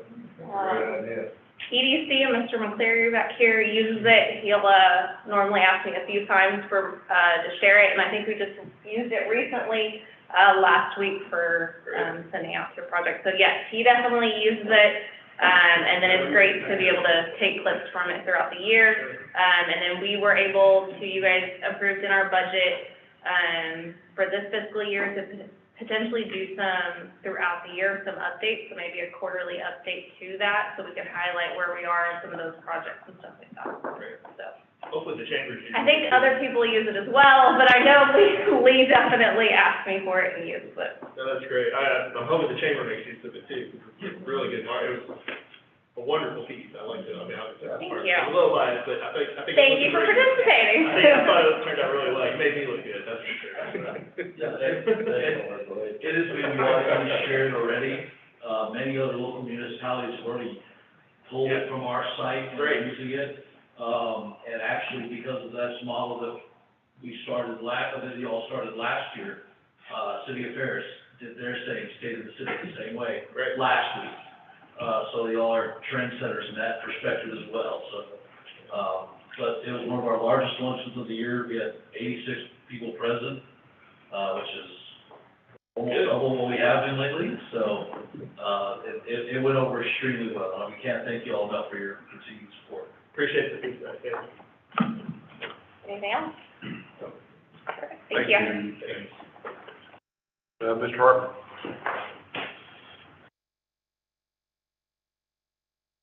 Mayor, Council, we have had our building inspector position open for months and months now with very few applicants, and we finally did get a qualified applicant that we had a great interview with and extended them an offer, and he is set to start on February 20th. So we're very excited about that, and our building official is too, because he can now do more of what he's supposed to be doing instead of doing all of what he's supposed to do, plus all the inspections. So we're excited to have him start and bring him on. Good. Ms. Platt.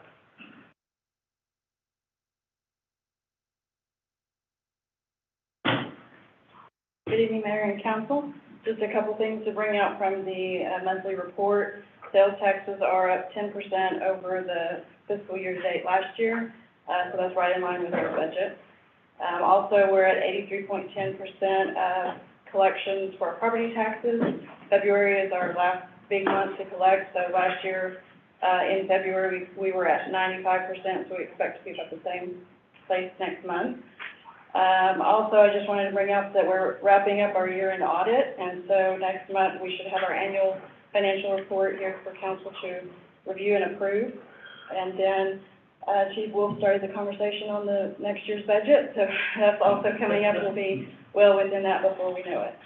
That's all I have, and be happy to answer any questions you might have. Thank you. Ms. Monsalve, Valles? I don't know, I never get that. You got there. Get close. I'm getting there, maybe. One day. I am nightmare. Good evening, Mayor and Council. I just have a couple of updates from my monthly report. Almost everyone announced theirs, but we've been hiring. We have 4 new hires set to start this month, and we currently have 5 job postings up on our website.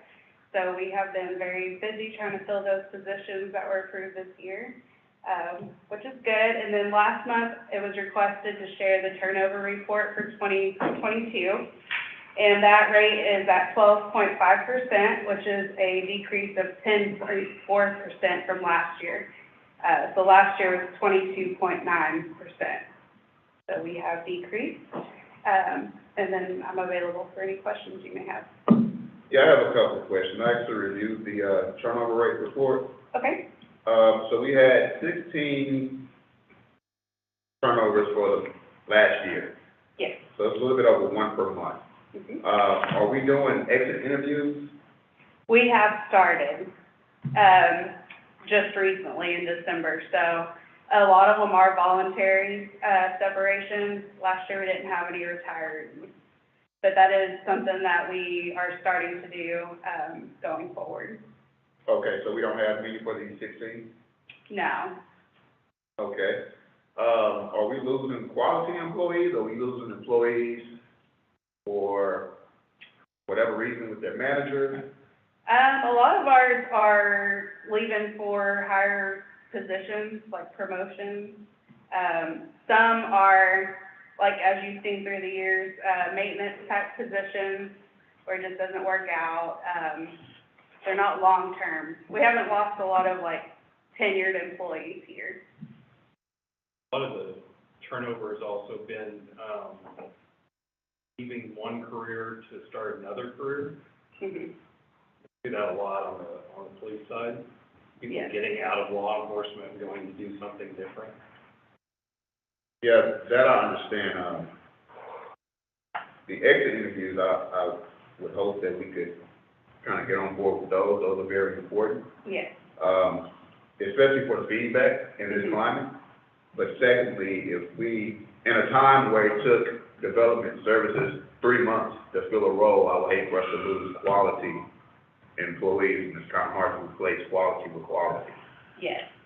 And that's something that we talked about, which is why we want to implement the exit interviews going forward, so that we have that information to know why our people are leaving, and, you know, see what we can do as an employer. Is it benefits? Is it pay?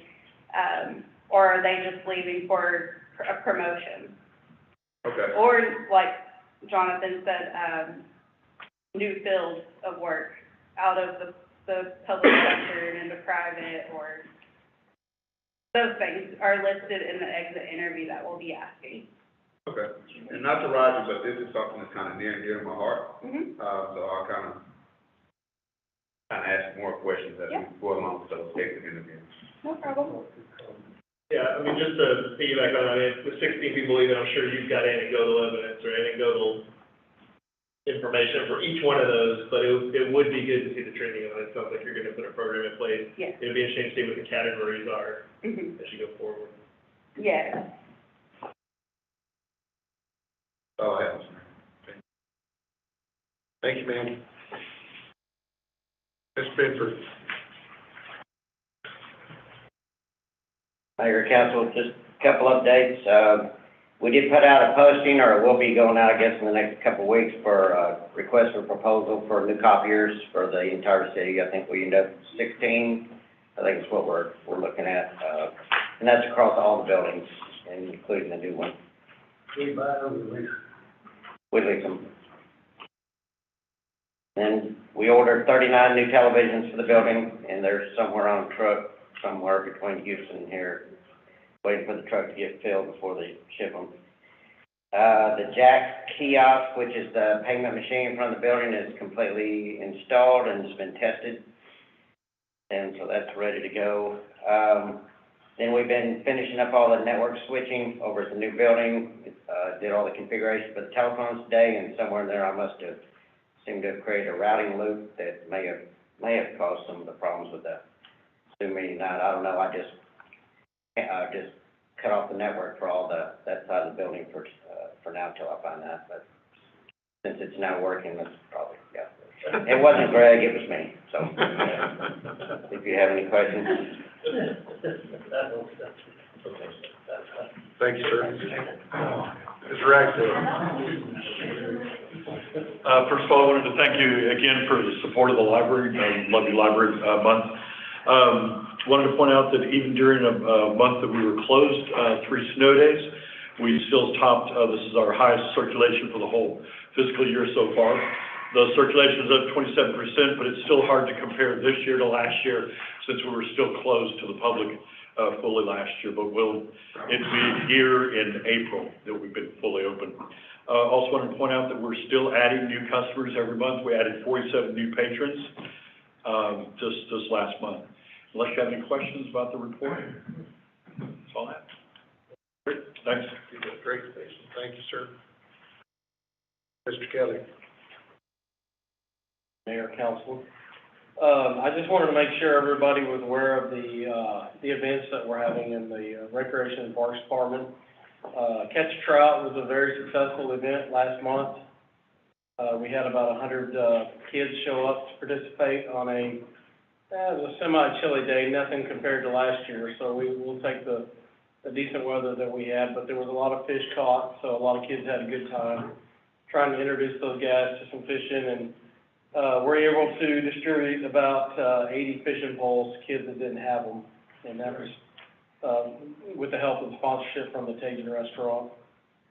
But I would like to invite you out this Saturday here outside of the backside here of back in the parking lot on the west side of the building here. From 9 a.m. till 11 a.m. we'll have our second annual Touch Truck, which is an event where we'll have county vehicles, city vehicles, fire trucks, police cars, especially police vehicles, all kinds of things that kids that don't have the opportunity to get up close and personal with all the time, and maybe we can spark some interest in a future career path for them. So it's a really neat little event, and hopefully we won't have snow this year during that event, and the weather will be a little bit nicer. So we're expecting a pretty big turnout for that. So if you would like to drop by, we'd really appreciate your support. And then the last thing I want to bring up was that we're having our next movie in the park on Tuesday, March the 7th at 6:30 p.m. at Watkins Park. And as always, it's a free event. We'll provide some snacks and some drinks for the folks that want to participate. And we'll be viewing Lyle Lyle the Crocodile. It's a kind of a musical, neat little movie. We've previewed it in our office, and it's I think the kids are really going to love it. So if y'all like to drop by for that event, again, it'll be Tuesday, March 7th at 6:30. And we'd love to have you for that as well. And is there any other questions or anything anybody wants to speak about? I have a question. Yes, sir. Can I bring Ben to the Touch event? Touch the Draw, absolutely, please. We'd enjoy that. The fishing event was fantastic. I was there. My niece and nephew had a great time. My nephew has no attention span for fishing, but my niece loved it, and I was really happy to see basically what Tajin provided. I mean, there was every kid that wanted something was able to get, that needed something, I guess, was able to get fishing equipment. It was, I know y'all handed them out as prizes in some way, but you found a way to get them to every kid, so that was pretty neat. So it was a good event, real good event. Thank you, I appreciate you being there. You catching fish? Yeah. Oh, yeah. They stocked trout that week before, so there were a lot of trout getting caught out there. They Parks and Wildlife, we originally, we're in line with them, partnership, and we make a donation amount, and then they provide 1,750 fish. Well, fortunately for us, another city in the area, their pond is too low to stock, so they brought us 3,000 fish instead. Oh, wow. So we should have quite a few still out there. A lot of those will survive until the fly fishing, yes, sir. Yeah. These will survive until it gets about 65 degrees in the water, so. Yeah. So if you're still out there, if you'd like to go, give it a whirl. I caught a couple of trout last weekend, so they're still out there. They're there. Thank you. Thank you, sir. Mr. Williams? Good evening again, Mayor Council. Update where we are on some of our projects. So the Dove Lane, Bluebird, sewer and stormwater project, that is now complete. We did the final walkthrough. Everything looks great. So, we've evaluated. We had pretty good rain last week, so we were able to evaluate the process. So no flooding on Bluebird. That's great. So, everything's, Did you get a call from a resident that said it's good? no. Well, food, we need those. So, Yeah, I mean, yeah. because usually we get the call when it's flooding, right? So- Sure. Yeah, I mean, it's been those residents were honestly waiting about 20 years for that to finally come to fruition as far as that project completing, and, but it has completed now, so. The Methodist Street project, is still well underway. They've completed 100% of the new water main, so all of the water's installed. And then sewers installed, so they're tying in lateral services, connections for those sewer lines. And, the drainage pipe, it's concrete pipe, is about 85% complete as far as being installed. They expect that, just had the weather's kind of had a little bit of impact slowing that down, but, picking up the pace at this point as of this week. And, as soon as they complete the drainage pipe, then they'll move into completing tearing up the remaining concrete roadway and begin putting in the streets and sidewalks, things like that. So it's on track. Weather hasn't impacted that. Yeah, just like completion. I think they have until April to complete it, so they're on track to complete it, so. And then the Methodist pump station, of course, the contract's been signed. We've had a pre-construction meeting. We are issuing the notice to proceed March 1st. And then from that point, they have 365 days to complete the contract. They are currently submitting, or submittal data to us. So everything that's going to consist of, that whole project, we're looking at all the materials that go in. So between us and the, Kimley Horn Engineering, they're looking at the submittal data. So parts of it have started, but, the actual kickoff mobilization won't start until March 1st. And then the county, at this point, we're still, last I've heard from, Precinct 4 is that they anticipate starting February, mid-February. That may have been delayed by the rain. I haven't talked to Carl Butler recently, but he was anticipating starting in February, for everything in Beckley Pines. So that all those roads will be reconstructed, so that, Overlook, Roxy, Dana, Baldwin, Moreview, and Carson. So, Can you lay asphalt? yes, they can. Yeah, I mean, it's a hot mix, so it's got to come in hot, so. Chip and seal, right? Yeah. And that's all I have on the project. Take any questions. Thank you, sir. Thank you. Mr. Phillips? Mayor and Council, just a few updates on the building progress. Project's about 93% complete. They're still pushing the completion date, handover date, to the end of March. My guess is probably the last week of March is realistic.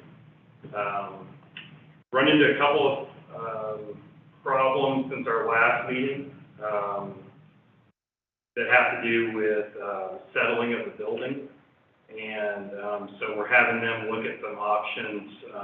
Basically what's happened is, if you remember, the building had the lockers that were built in to the hallways, and they were kind of set in. Well, we went in and furred all those walls out. When they did that, they connected the metal studs to the blocks behind them, where the lockers used to be. Well, those walls have now started to move. The building's moving. And so what happens is now all that sheetrock is starting to show cracks, especially around the doors. And so we're looking at options. One thing that we've looked at, which isn't going to be cheap, but we may end up having to do just because it's going to be required at some point, would be putting in control joints above the doors, so on each corner of the door, to help with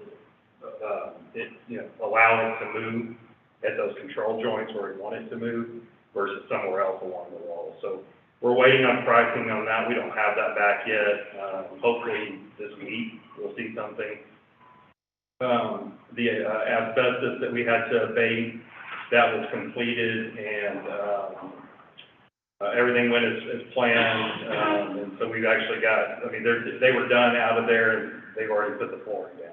So you never know what's there, because it's all new. So other than that, we're anticipating moving, if everything goes as scheduled, sometime at the beginning of April.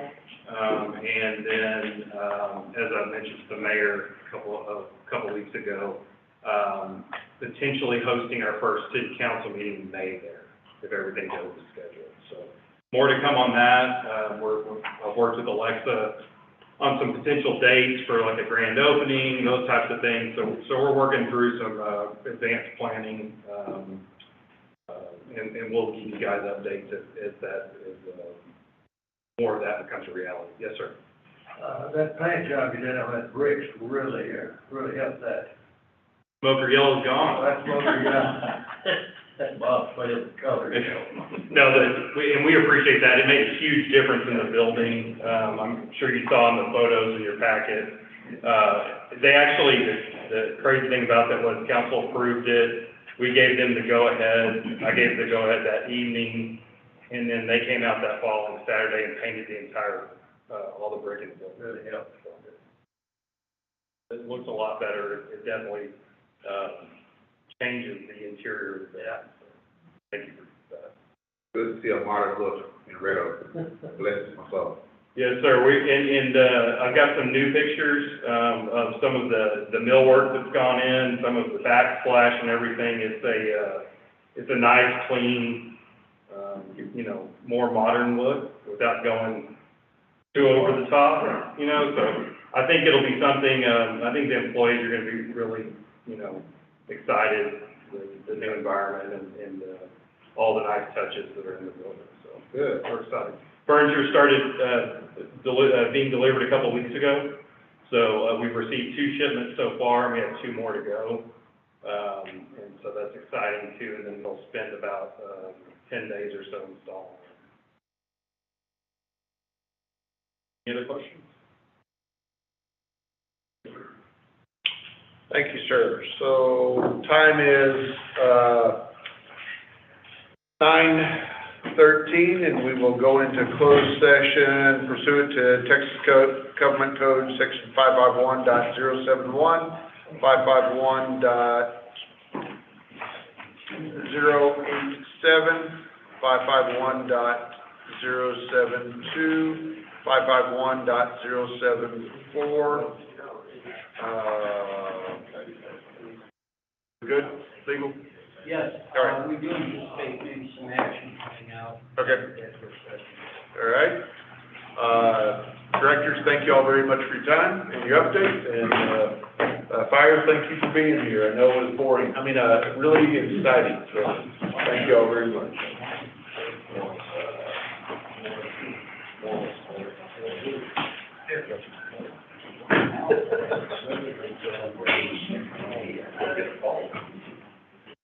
They used to be sitting at the firehouse eating. Thank you.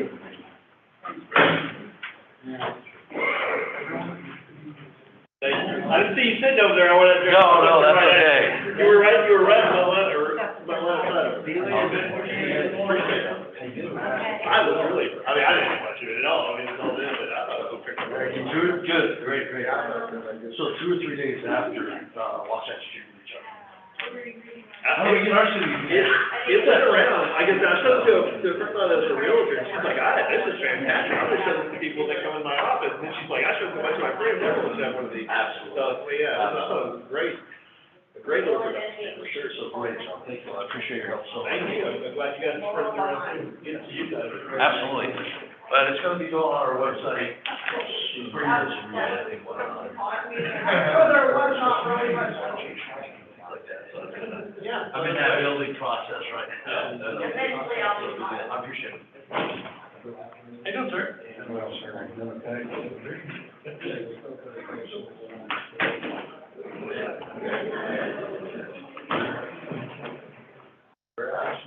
Yeah. Okay.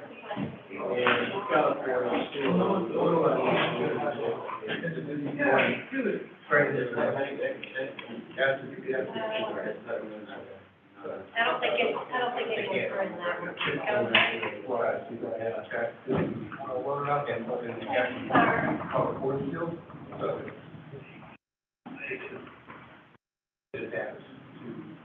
Well, he says all at once. I'm trying not to, you know. We'll get a stomachache. That's fine.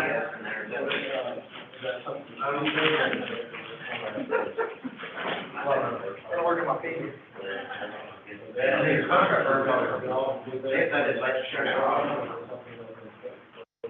No, that'd be something we'd look at. Just because, Hi, oh, you did it. I'm good, I'm here. I mean, just like our, Does it- for you. It works.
Okay,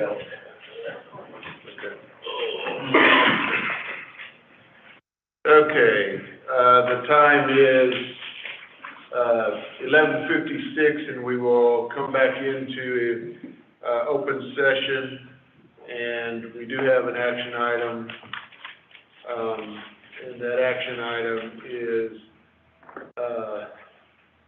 to amend and approve a restated employment agreement between Todd Fuller and the city of Red Oak to serve as city manager through September 30th of 2025, and to provide for a salary. Okay. Corrections through 2028, and provide for a salary adjustment to full dollar amount, which is, base proposal of $255,460 plus a health and auto allowance of $18,640, and to remove her city-provided vehicle to be used for, In lieu of the car. in lieu of the car allowance.